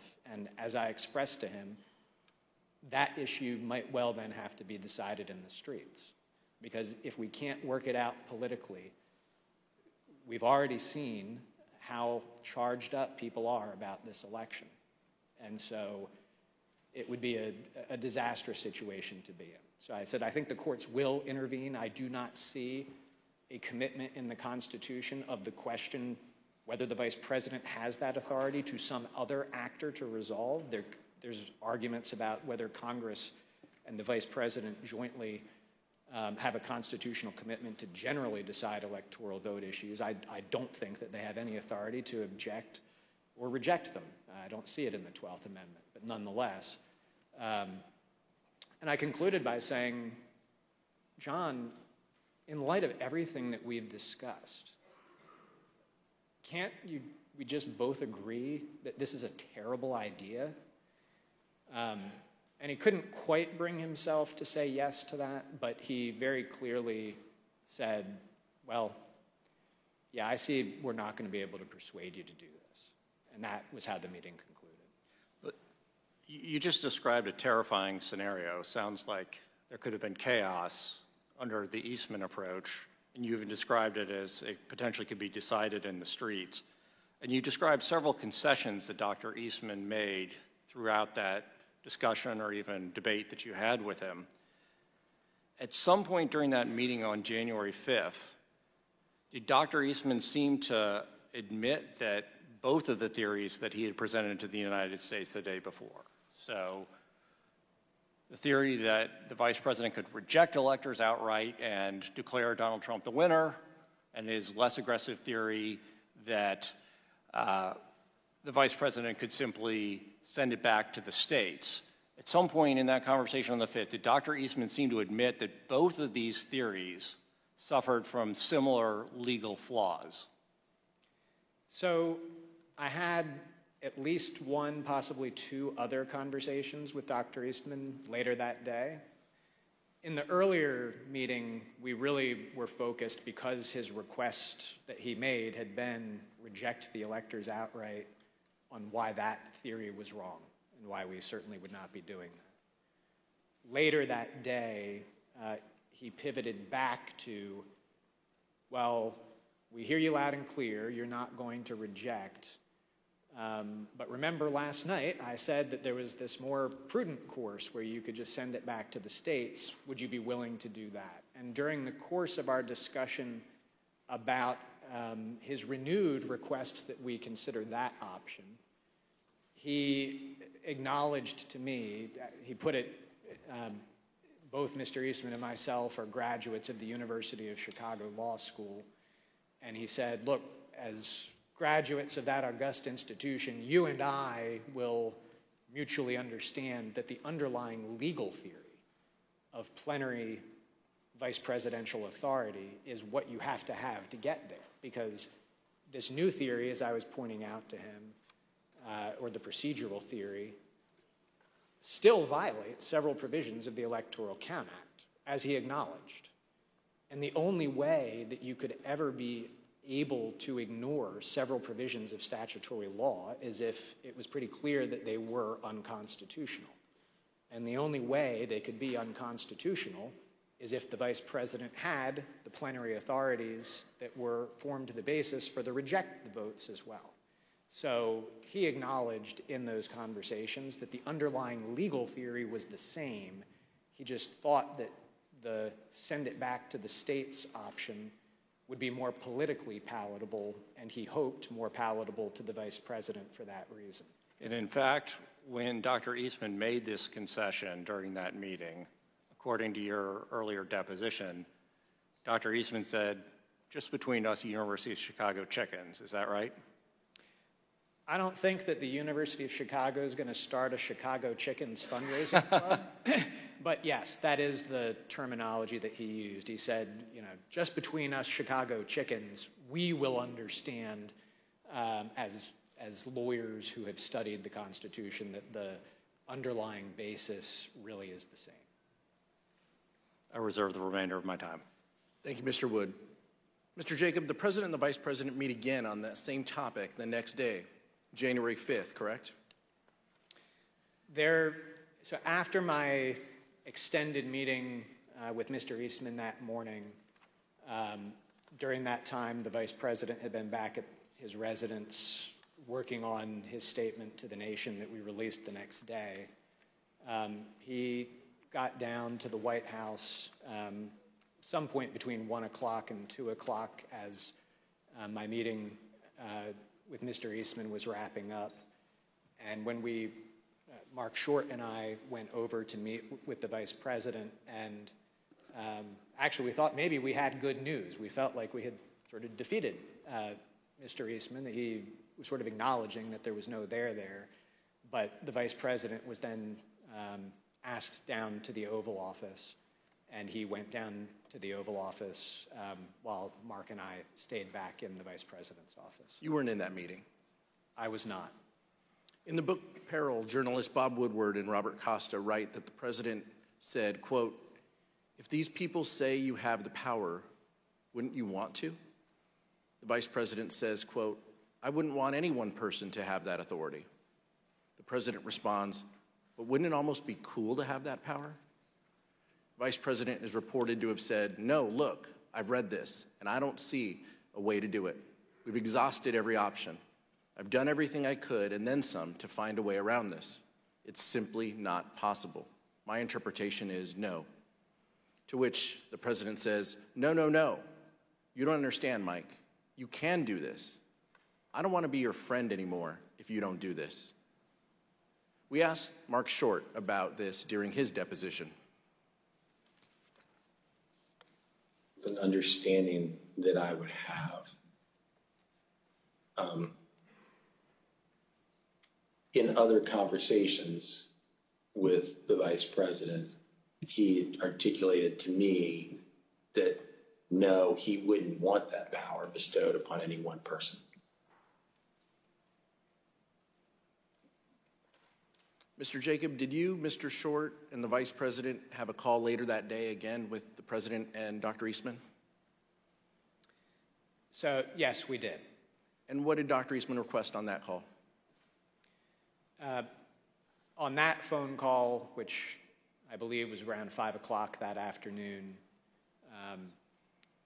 Mr. Eastman stated that he had heard us loud and clear that morning. We were not going to be rejecting electors, but would we be open to considering the other course that we had discussed on the 4th, which would be to suspend the joint session and request that state legislatures re-examine certification of the electoral votes. That same day, January 5th, the New York Times ran a story about the disagreement between the president and the vice president about whether the vice president could determine the outcome of the election. Even though the New York Times story was indisputably correct, Donald Trump denied it. Trump issued a statement claiming that the vice president had agreed that he could determine the outcome of the election, despite the fact that the vice president had consistently rejected that position. Let's look at what the president said in his statement.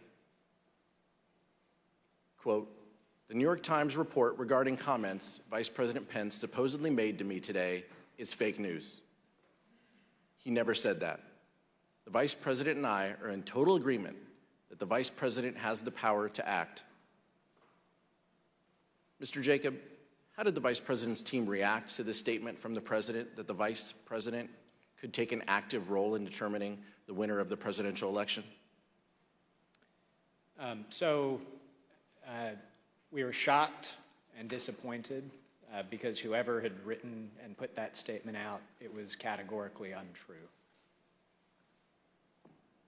Vice President's Chief of Staff Mark Short had an angry phone call with Trump campaign senior advisor Jason Miller about this statement. Here's what Mr. Short and Mr. Miller told the committee about that call. Okay. Tell me about the conversation you had with Jason. It was brief. I was irritated and expressed displeasure that a statement could have gone out that misrepresented the Vice President's viewpoint without consultation. The statement says the Vice President and I are in total agreement that the Vice President has the power to act. Is that incorrect? I think the record shows that that's incorrect. Yeah. I mean, we've been through many documents that clarify that this is not where the Vice President was. Right. So essentially, the President is sending out a baldly false statement about being in alignment, purported alignment with the Vice President, despite all of the predicate that you indicated had gone before about their respective positions. Is that effectively what happened? I interpret the statement as false. I'll let you figure out who sent it out. When Mark Short contacted you, he was upset. Is that what you said? He clearly was not pleased. Tell us what he said. What's the process for putting out a statement for a meeting where only 2 people were in the room? Did he ask you to retract the statement? No, I think it went right to what's the process for putting out a statement for a meeting when only 2 people were in the room. And he clearly disagreed with the substance, though, right? Because he said the Vice President doesn't agree with this. Trying to think what exactly he said. I mean, the tone was very clearly that he used some language to strongly infer that the Vice President disagreed with that take, but I don't remember what that language was. Did he dictate this statement? He dictated most of it. I mean, typically on these, I might have a couple of wording suggestions, or maybe I, have a sentence or a rough framework or something of that. But I know with specificity on this one that it was me and him on the phone talking through it, and ultimately the way this came out was the way that he wanted to. The dispute between the President and the Vice President had grown to the point where the Vice President's Chief of Staff, Mark Short, was concerned that the President could, in Mr. Short's words, quote, lash out at the Vice President on January 6th. In fact, Mr. Short was so concerned about it that he talked with the head of the Vice President's Secret Service detail on January 5th. Here is Mr. Short. Concern was for the Vice President's security, and so I wanted to make sure the head of the Vice President's Secret Service was aware that that likely, as these disagreements became more public, that the President would lash out in some way. After the recess, we will hear that Mark Short's concerns were justified. The Vice President was in danger. Mr. Chairman, I reserve. Pursuant to the order of the committee of today, the chair declares the committee in recess for a period of approximately 10 minutes.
committee will be in order.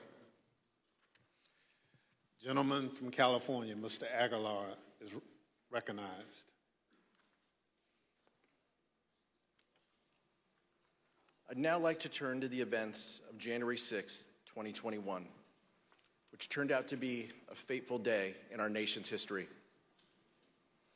Despite the fact that the Vice President consistently told the President that he did not have and would not want the power to decide the outcome of the presidential election, Donald Trump continued to pressure the Vice President, both publicly and privately. As you will hear, things reached a boiling point on January 6th, and the consequences were disastrous. In the middle of the night, on January 5th, into the morning of the 6th, around 1 a.m., President Trump tweeted at the Vice President, meaning that the comments in response to the President's tweet would also show up on the Vice President's Twitter feed.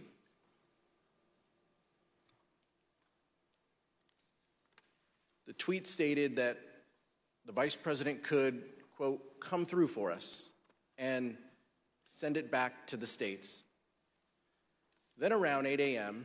on January 6th, President Trump again tweeted, this time to say that the Vice President could send it back to the states and, quote, we win, and that this is the time for extreme courage.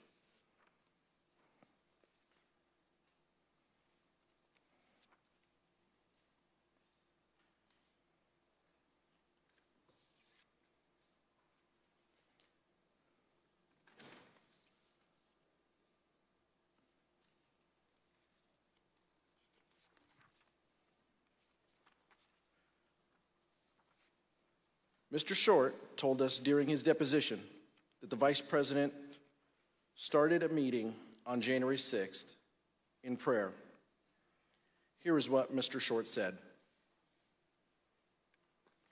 You arrived at the Vice President's residence. As would often be the case, I recall that knowing it would be an important day, we gathered in prayer, and often that would be something the staff member would lead. So it would have just been at that time, I believe, the Vice President, myself, Greg, and Chris, and we would have just asked for guidance and wisdom, knowing that the day was going to be a challenging one. Mr. Jacob, did you go to the Vice President's residences on the morning of January 6th? Yes. Who else was with you? Mark Short, Devin O'Malley, our communications director, and Chris Hodgson, our legislative affairs director. And did the Vice President have a call with the President that morning? He did. Were you with the Vice President during the call? So we had been putting the Vice President had finalized his statement overnight. We were in the process of proofing it so that we could get that out. And we were told that a call had come in from the President. The Vice President stepped out of the room to take that call, and no staff went with him. The President had several family members with him in the Oval that morning for that call. I'd like to show you what they and others told the Select Committee about that call, along with never-before-seen photographs of the President on that call from the National Archives. When I got in, somebody called me and said that the family and others were in the Oval, and do I want to come up? So I went upstairs. And who do you recall being in the Oval Office? Don Jr., Eric, Laura, Kimberly, I believe Meadows was there. At some point, Ivanka came in. It wasn't a specific, formal discussion. It was very sort of loose and casual. So then you said at some point there's a telephone conversation between the President and the Vice President. Is that correct? Yes. When I entered the office the second time, he was on the telephone with who I later found out to be was the Vice President. Could you hear the Vice President or only hear the President's end? Only hear the President's end.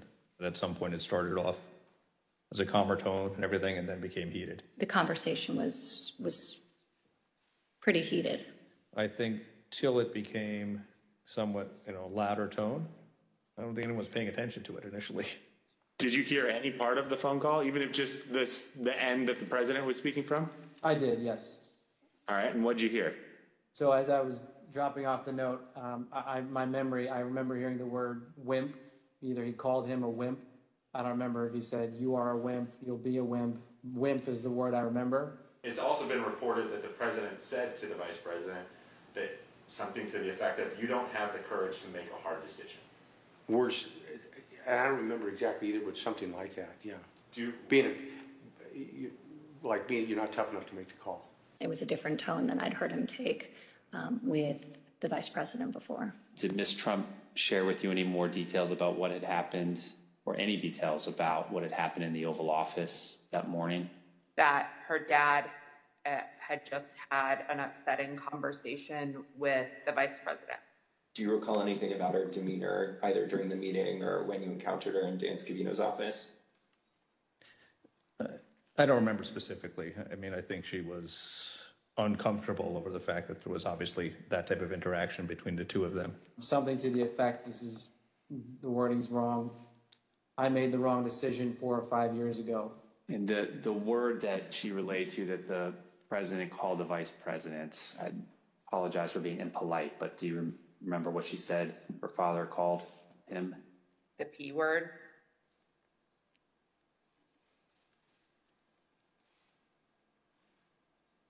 Mr. Jacob, how would you describe the demeanor of the vice president following that call with the president?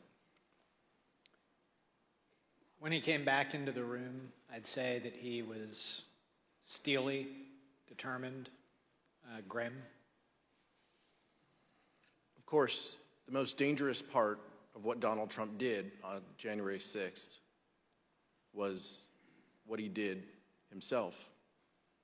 As will be discussed in detail in a future hearing, our investigation found that early drafts of the January 6th ellipse speech prepared for the president included no mention of the vice president. But the president revised it to include criticism of the vice president and then further ad-libbed. Here is what the president said on January 6th after his call with Vice President Pence. I hope Mike is going to do the right thing. I hope so. I hope so. Because if Mike Pence does the right thing, we win the election. All Vice President Pence has to do is send it back to the states to recertify. And we become president, and you are the happiest people.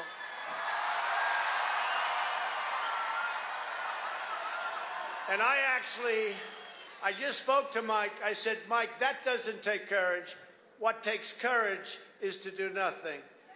That takes courage. And then we're stuck with a president who lost the election by a lot, and we have to live with that for 4 more years. We're just not going to let that happen. And Mike Pence is going to have to come through for us.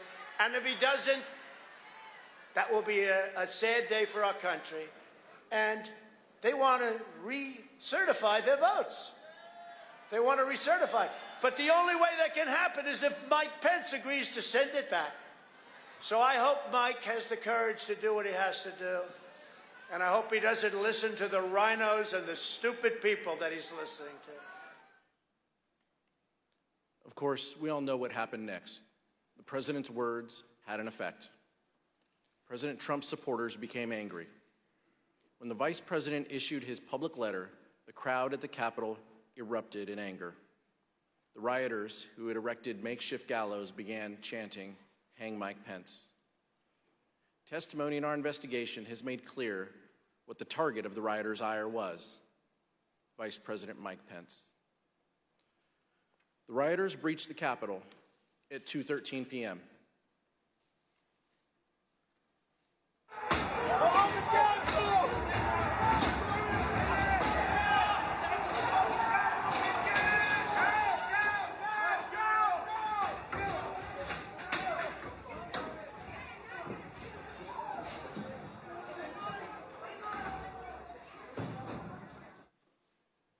Now let's take a look at what was going on at the White House at this time.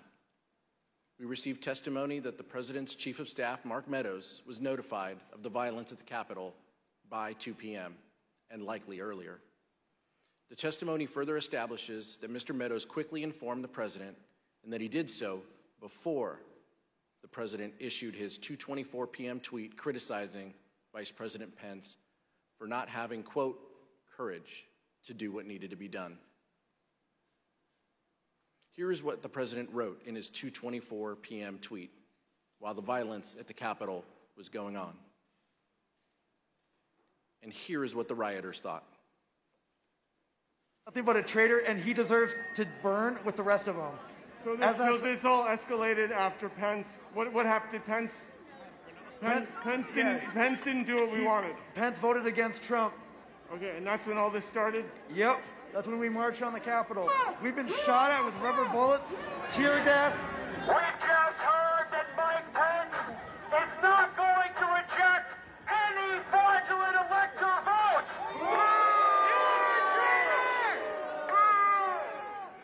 That's right. You heard it here first. Mike Pence has betrayed the United States of America. Fuck you, Mike Pence. Mike Pence has betrayed this president, and he has betrayed the people of the United States, and we will never, ever forget. It's real simple. Pence betrayed us, which apparently everybody knew he was going to, and the president mentioned it like 5 times when he talked. You can go back and watch the president's video. This is our Capitol. Let's be respectful to him. There's 4 million people coming in, so there's a lot of control. We love you guys. We love the cops. It's only a matter of time. Justice is coming. Although the President's Chief of Staff, Mark Meadows, has refused to testify before this committee, Mr. Meadows' aide, Ben Williamson, and White House Deputy Press Secretary Sarah Matthews testified that Mr. Meadows went to the dining room near the Oval Office to tell the President about the violence at the Capitol before the President's 2:24 p.m. tweet. In future hearings, you'll hear more about exactly what was happening in the White House at that time. But here is what some White House staff told the Select Committee. Do you know where he went? Yes, I followed him down the hallway, and I followed him into the outer Oval corridor, which is the hallway between the Oval Office hallway and the outer Oval section of the Oval Office. I followed him into that little corridor hallway. I saw him walk into outer Oval. I maybe took a step into outer Oval and then left. And I don't know where he went outside of that, but it looked like he was headed in the direction of the Oval Office. You know, we had all talked about at that point about how it was bad and the, situation was getting out of hand. And I know Ben Williamson and I were conferring, and we thought that the president needed to tweet something immediately. And I think when Kaylee gave us that order of don't say anything to the media, I told her that I thought the president needed to tweet something. And then I remember getting a notification on my phone, and I was sitting in a room with Roma and Ben, and we all got a notification. So we knew it was a tweet from the president, and we looked down, and it was a tweet about Mike Pence. I believe I had sent him a text saying that we may want to put out some sort of statement because the situation was getting a little hairy over at the Capitol. And then it was common for, after I would text him, I would just go down and see him in person. You went down to speak with Mark Meadows after this. What was that conversation? Very brief. I went down and told him the same thing I have in the text that I can recall. And I don't remember anything that was said between us other than I told him that. And to my recollection, he immediately got up and left his office. Our investigation found that immediately after the president's 2:24 p.m. tweet, the crowds both outside the Capitol and inside the Capitol surged. The crowds inside the Capitol were able to overwhelm the law enforcement presence, and the vice president was quickly evacuated from his ceremonial Senate office to a secure location within the Capitol complex.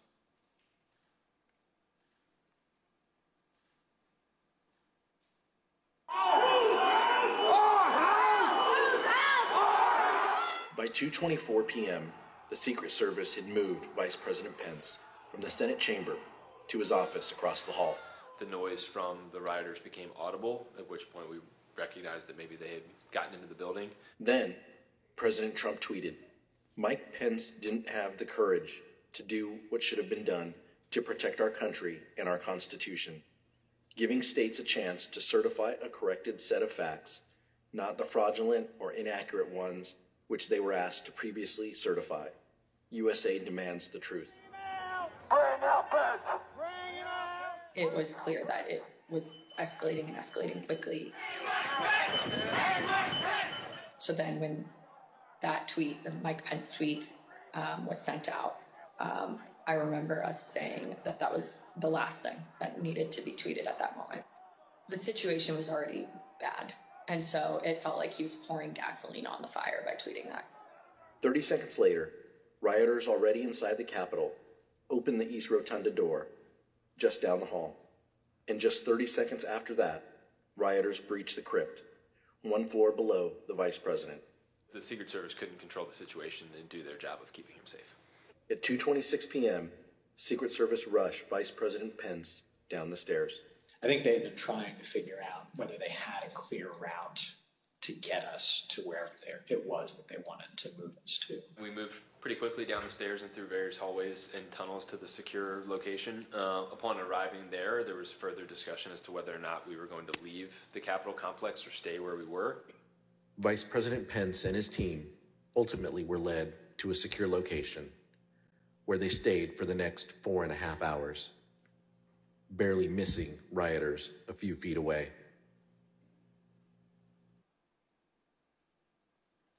Approximately 40 feet. That's all there was.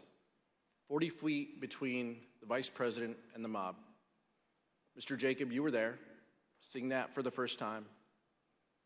Does it surprise you to see how close the mob was to the evacuation route that you took? The 40 feet is the distance from me to you, roughly. I could hear the din of the rioters in the building while we moved, but I don't think I was aware that they were as close as that. Make no mistake about the fact that the vice president's life was in danger. A recent court filing by the Department of Justice explains that a confidential informant from the Proud Boys told the FBI that the Proud Boys would have killed Mike Pence if given a chance. This witness, whom the FBI affidavit refers to as W1, stated that other members of the group talked about things they did that day, and they said that anyone they got their hands on, they would have killed, including Nancy Pelosi. W1 further stated that members of the Proud Boys said that they would have killed Mike Pence if given a chance. We understand that congressional leaders and others were evacuated from the Capitol complex during the attack. We'd like to show you what happened after the vice president was evacuated from the Senate. The Select Committee has obtained never-before-seen photos from the National Archives that show Vice President Pence sheltering in a secure underground location as rioters overwhelmed the Capitol. At 4:19 p.m., Vice President Pence is seen looking at a tweet the president had just sent, a tweet asking the rioters to leave the Capitol. After 4.5 hours spent on working to restore order, the Vice President returned to the Senate floor to continue the certification of electors. So Vice President Pence was a focus of the violent attack. Mr. Jacob, did the Vice President leave the Capitol complex during the attack? He did not. Can you please explain why the Vice President refused to leave the Capitol complex? When we got down to the secure location, Secret Service directed us to get into the cars, which I did. And then I noticed that the Vice President had not. So I got out of the car that I had gotten into, and I understood that the Vice President had refused to get into the car. The head of his Secret Service detail, Tim, had said, "I assure you we're not going to drive out of the building without your permission." And the Vice President had said something to the effect of, "Tim, I know you, I trust you, but you're not the one behind the wheel." And the Vice President did not want to take any chance that the world would see the Vice President of the United States fleeing the United States Capitol. He was determined that we would complete the work that we had set out to do that day, that it was his constitutional duty to see through, and that the rioters who had breached the Capitol would not have the satisfaction of disrupting the proceedings beyond the day on which they were supposed to be completed.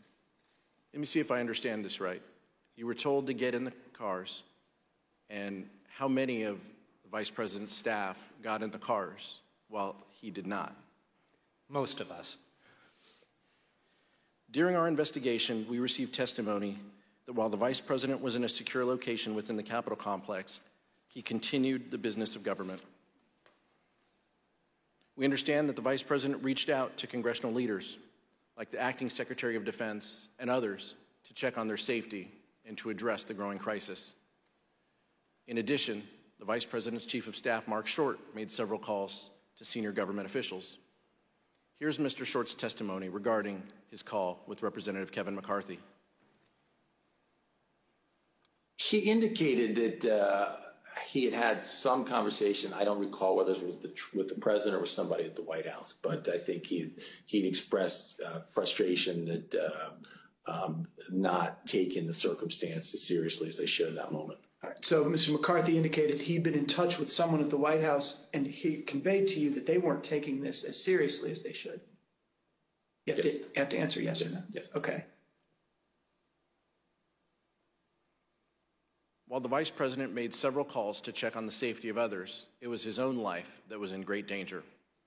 Mr. Jacob, did Donald Trump ever call the Vice President to check on his safety? He did not. Mr. Jacob, how did Vice President Pence and Mrs. Pence react to that? With frustration. Mr. Jacob, immediately before you and the Vice President were evacuated to a secure location within the Capitol, you hit send on an email to John Eastman explaining why his legal theory about the Vice President's role was wrong. You ended your email by stating that, quote, "Thanks to your bullshit, we are now under siege." We'll take a look at that email. Now, Dr. Eastman replied, and this is hard to believe, but his reply back to you was, "The siege is because you and your boss," presumably referring to the Vice President of the United States, "did not do what was necessary to allow this to be aired in a public way so the American people can see for themselves what happened." Mr. Jacob, later that day you wrote again to Dr. Eastman. Let's show that email on the screen. In that email, you wrote, and I quote, "Did you advise the President that in your professional judgment, the Vice President does not have the power to decide things unilaterally?" And you ended that email saying, "It does not appear that the President ever got the memo." Dr. Eastman then replied, "He's been so advised." And he ends his email with, quote, "But you know him. Once he gets something in his head, it's hard to get him to change course," close quote. Mr. Jacob, when Dr. Eastman wrote, "Once he gets something in his head, it's hard to get him to change course," did you understand the he in that email to refer to the President of the United States? I did. And Mr. Jacob, did you hear from Dr. Eastman further after the riot had been quelled? And if so, what did he ask? Late that evening, after the joint session had been reconvened, the Vice President had given a statement to the nation saying that violence was not going to win, freedom wins, and that the people were going to get back to doing their work. Later that evening, Mr. Eastman emailed me to point out that, in his view, the Vice President's speech to the nation violated the Electoral Count Act, that the Electoral Count Act had been violated because the debate on Arizona had not been completed in 2 hours. Of course, it couldn't be since there was an intervening riot of several hours. And that the speeches that the majority and minority leaders had been allowed to make also violated the Electoral Count Act because they hadn't been counted against the debate time. And then he implored me, now that we have established that the Electoral Count Act isn't so sacrosanct as you have made it out to be, I implore you one last time, can the Vice President please do what we've been asking him to do these last 2 days? Suspend the joint session, send it back to the states. And we'll show you the text of that email, which Dr. Eastman wrote at 11:44 p.m. on January 6th. So after the attack on the Capitol and after law enforcement had secured the Capitol, he still wrote, as you described, quote, "So now that the precedent has been set that the Electoral Count Act is not quite so sacrosanct as was previously claimed, I implore you to consider one more relatively minor violation and adjourn for 10 days to allow the legislatures to finish their investigations." So even after the attack on the Capitol had been quelled, Dr. Eastman requested, in writing no less, that the Vice President violate the law by delaying the certification and sending the question back to the states. Is that correct, Mr. Jacob? It is. Did you eventually share Dr. Eastman's proposal with Vice President Pence? Not right at that time, because the Vice President was completing the work that it was his duty to do. But a day or two later, back at the White House, I did show him that final email from Mr. Eastman. And what was Vice President Pence's reaction when you showed him the email where Dr. Eastman, after the attack on the Capitol, still asked that the Vice President delay certification and send it back to the states? He said, "That's rubber room stuff." I'm sorry, Mr. Wood. He said it's rubber room stuff? Yes, Congressman. What did you interpret that to mean? I understood it to mean that after having seen play out what happens when you convince people that there is a decision to be made in the Capitol legitimately about who is to be the president and the consequences of that, that he was still pushing us to do what he had been asking us to do for the previous 2 days, that was certifiably crazy. We know that the Vice President did not do what Dr. Eastman requested because he presided over the completion of the counting of electoral votes late in that evening. The number of electors appointed to vote for President of the United States is 538. Within that whole number, a majority is 270. The votes for President of the United States are as follows. Joseph R. Biden, Jr. of the state of Delaware has received 306 votes. Donald J. Trump of the state of Florida has received 232 votes. The whole number of electors appointed to vote for Vice President of the United States is 538. Within that whole number, a majority is 270. The votes for Vice President of the United States are as follows. Kamala D. Harris of the state of California has received 306 votes. Michael R. Pence of the state of Indiana has received 232 votes.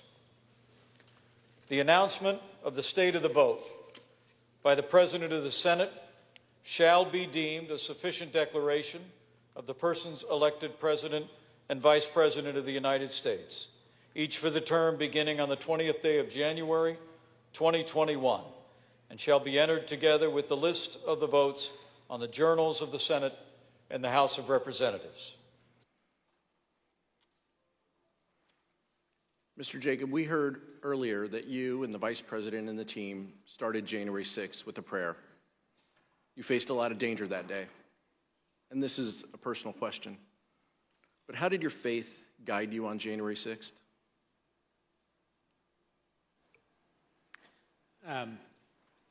My faith really sustained me through it.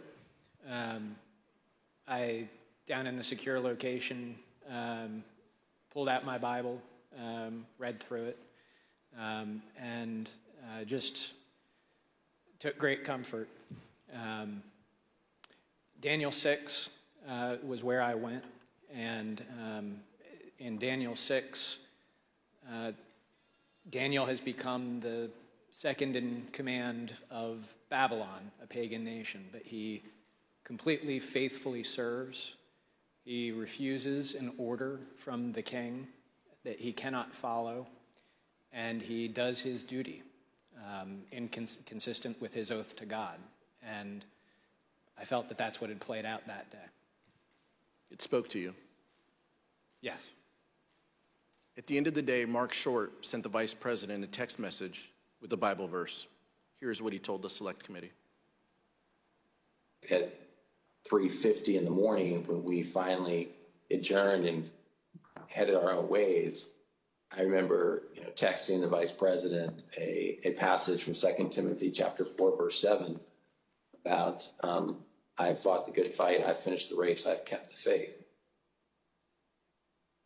He started his day with a prayer and ended his day with a Bible verse. I've fought the good fight, I've finished the race, I've kept the faith.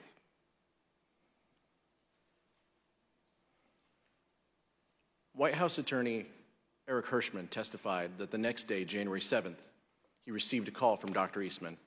Here is Mr. Hirschman's account of that call. The day after, Eastman, I don't remember why he called me, or he texted me or called me, wanted to talk with me, and he said he couldn't reach others. And he started to ask me about something dealing with Georgia and preserving something potentially for appeal. And I said to him, are you out of your effing mind? Right? I said, I only want to hear two words coming out of your mouth from now on. Orderly transition. And I screamed, I said, I don't want to hear any other effing words coming out of your mouth, no matter what, other than orderly transition. Repeat those words to me. And I screamed that. Eventually he said, orderly transition. I said, good, John. Now I'm going to give you the best free legal advice you're ever getting in your life. Get a great effing criminal defense lawyer. You're going to need it. And then I hung up on him. In fact, just a few days later, Dr. Eastman emailed Rudy Giuliani and requested that he be included on a list of potential recipients of a presidential pardon. Dr. Eastman's email stated, quote, I've decided that I should be on the pardon list, if that is still in the works. Dr. Eastman did not receive his presidential pardon. So let's see what Dr. Eastman did as a result when he was deposed by this committee.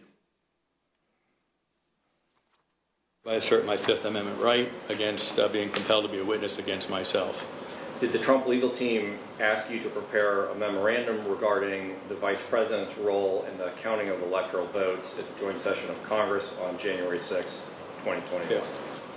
Dr. Eastman, did you advise the President of the United States that the Vice President could reject electors from 7 states and declare that the President had been reelected? Yeah. Dr. Eastman, the first sentence of the memo starts off by saying 7 states have transmitted dual slates of electors to the President of the Senate. Is that statement in this memo true? Yes. Did President Trump authorize you to discuss publicly your January 4th, 2021 conversation with him? Yes. So is it your position that you can discuss in the media direct conversations you had with the President of the United States, but you will not discuss those same conversations with this committee? Fifth. Dr. Eastman pled the fifth 100 times. Finally, let's hear from a federal court judge, the only one to date who has opined on whether the president was involved in criminal activity. Page 36 of Judge Carter's ruling says, quote, based on the evidence, the court finds it more likely than not that President Trump corruptly attempted to obstruct the joint session of Congress on January 6, 2021. Page 40 of the ruling says, quote, based on the evidence, the court finds that it is more likely than not that President Trump and Dr. Eastman dishonestly conspired to obstruct the joint session of Congress on January 6, 2021. And page 44, Dr. Eastman and President Trump launched a campaign to overturn a democratic election, an action unprecedented in American history. Their campaign was not confined to the ivory tower. It was a coup in search of a legal theory.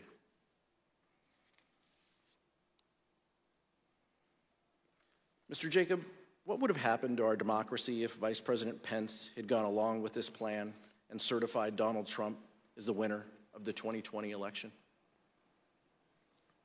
So there would have been short-term and long-term effects.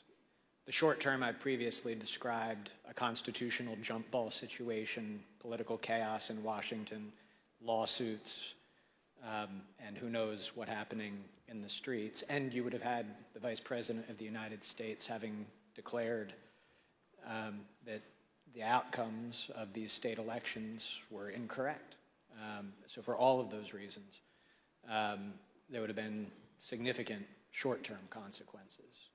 But in the long term, we would have established a situation where a vice president would have asserted that one person could have the authority to determine the outcome of an election, which is antithetical to everything in our democracy.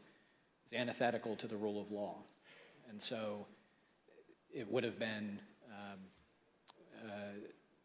significant impacts, both in the short and the long term. Judge Ludig, in the statement you released earlier today, you wrote that the efforts by President Trump to overturn the 2020 election were, quote, the most reckless, insidious, and calamitous failures in both legal and political judgment in American history. What did you mean by that?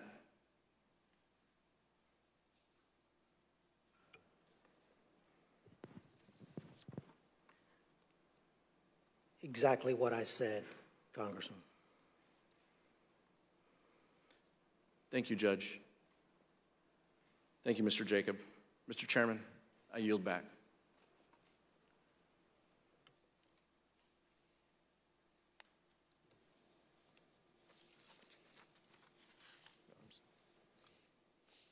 Gentlemen. I'm sorry, Mr. Chairman. I want that back. Mr. Chairman, this was an informative hearing, a powerful hearing. I'm grateful for your leadership and the leadership of the distinguished Vice Chair.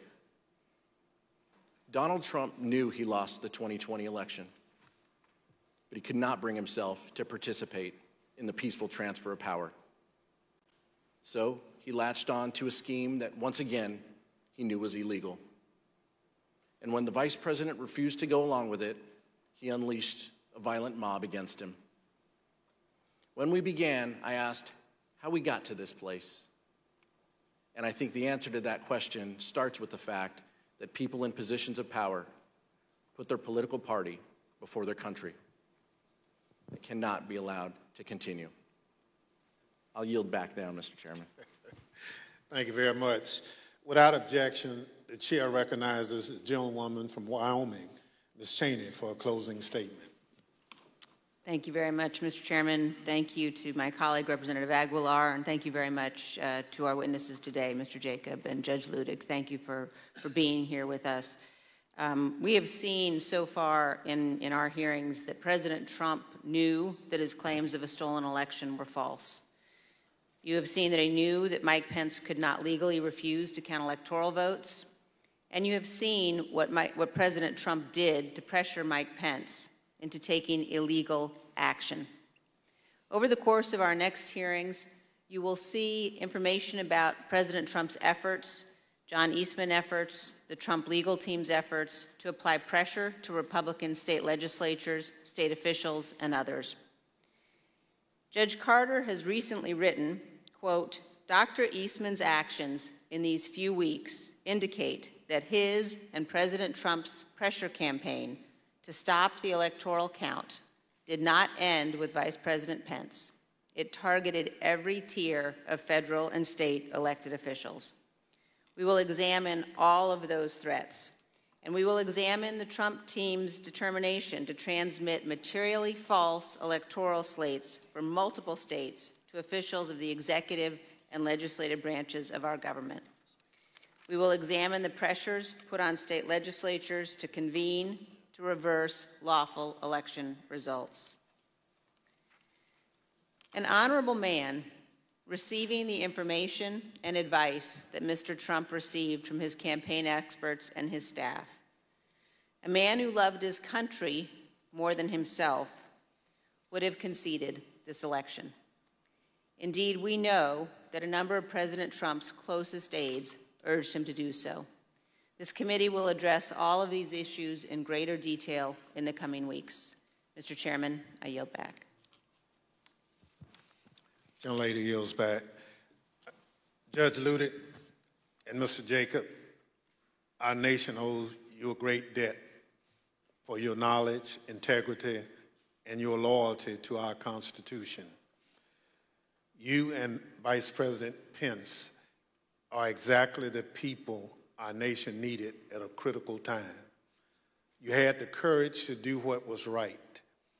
In the weeks leading up to January 6th, many people failed this test when they had to choose between their oath to the country or the demands of Donald Trump.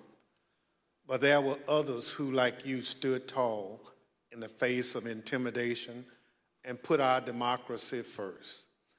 They include the judges who rejected the bogus claims of election fraud, the senior Justice Department officials who stood up to Donald Trump, and the state officials whom we will hear from at our next hearing. We are deeply grateful to your courage and devotion to our country. There are some who think the danger has passed, that even though there were violence and a corrupt attempt to overturn the presidential election, the system worked. I look at it another way. Our system nearly failed and our democratic foundation destroyed, but for people like you.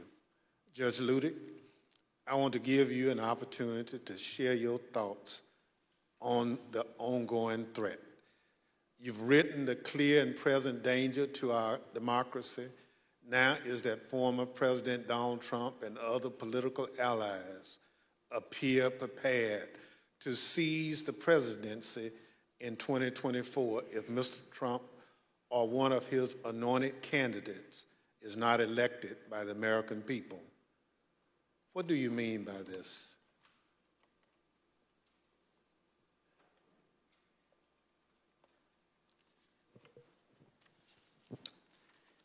Mr. Chairman, I'm honored beyond words by your words. I was honored on January 6, 2021, then also honored beyond words to have been able to come to the aid of Vice President Mike Pence.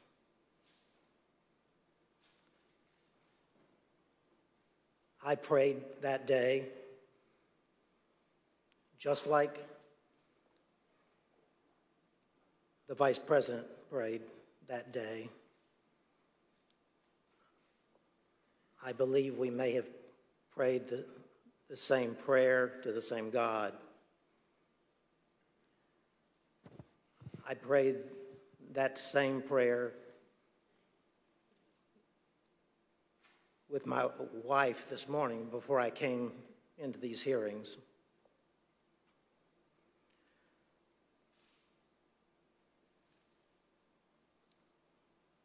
I have written, as you said, Chairman Thompson, that today, almost 2 years after that fateful day in January 2021, that still Donald Trump and his allies and supporters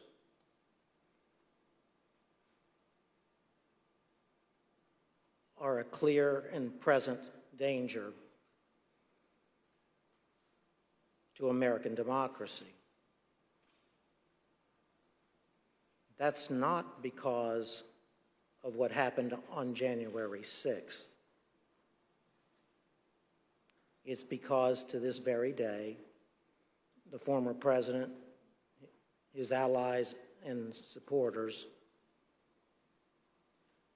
pledge that in the presidential election of 2024, if the former president or his anointed successor as the Republican Party presidential candidate were to lose that election, that they would attempt to overturn that 2024 election in the same way that they attempted to overturn the 2020 election, but succeed in 2024 where they failed in 2020. I don't speak those words lightly. I would have never spoken those words ever in my life, except that that's what the former president and his allies are telling us. As I said in that New York Times op-ed, wherein I was speaking about the Electoral Count Act of 1887, the former president and his allies are executing that blueprint for 2024 in open and plain view of the American public. I repeat, I would have never uttered one single one of those words unless the former president and his allies were candidly and proudly speaking those exact words to America. Chairman, thank you for the opportunity to appear here today for these proceedings. Thank you again, Judge Ludick. As a part of the Select Committee's charge to make recommendations that are informed by other investigative findings, we will be reviewing the views shared by Judge Ludick and other experts on potential improvements to the Electoral Count Act, among a range of other initiatives. I know the information we presented over the last week is shocking. The idea that a president of the United States would orchestrate a scheme to stay in power after the people have voted him out of office. We're able to present this information because so many witnesses have cooperated with our probe. But the fact is, there are more people with direct knowledge, with evidence germane to our investigation. I ask those who might be on the fence about cooperating to reach out to us. The committee's website address is being displayed behind me, january6.house.gov. There you can view the evidence we presented in our hearings and find a tip line to submit any information you might think would be helpful for our investigation. And despite how you might not think it's important, send us what you think. And I thank those who sent us evidence for their bravery and patriotism. Without objections, members will be permitted 10 business days to submit statements for the record, including opening remarks and additional questions for the witnesses. The chair requests those in the hearing room remain seated until the Capitol Police have escorted members from the room. Without objection, the committee stands adjourned.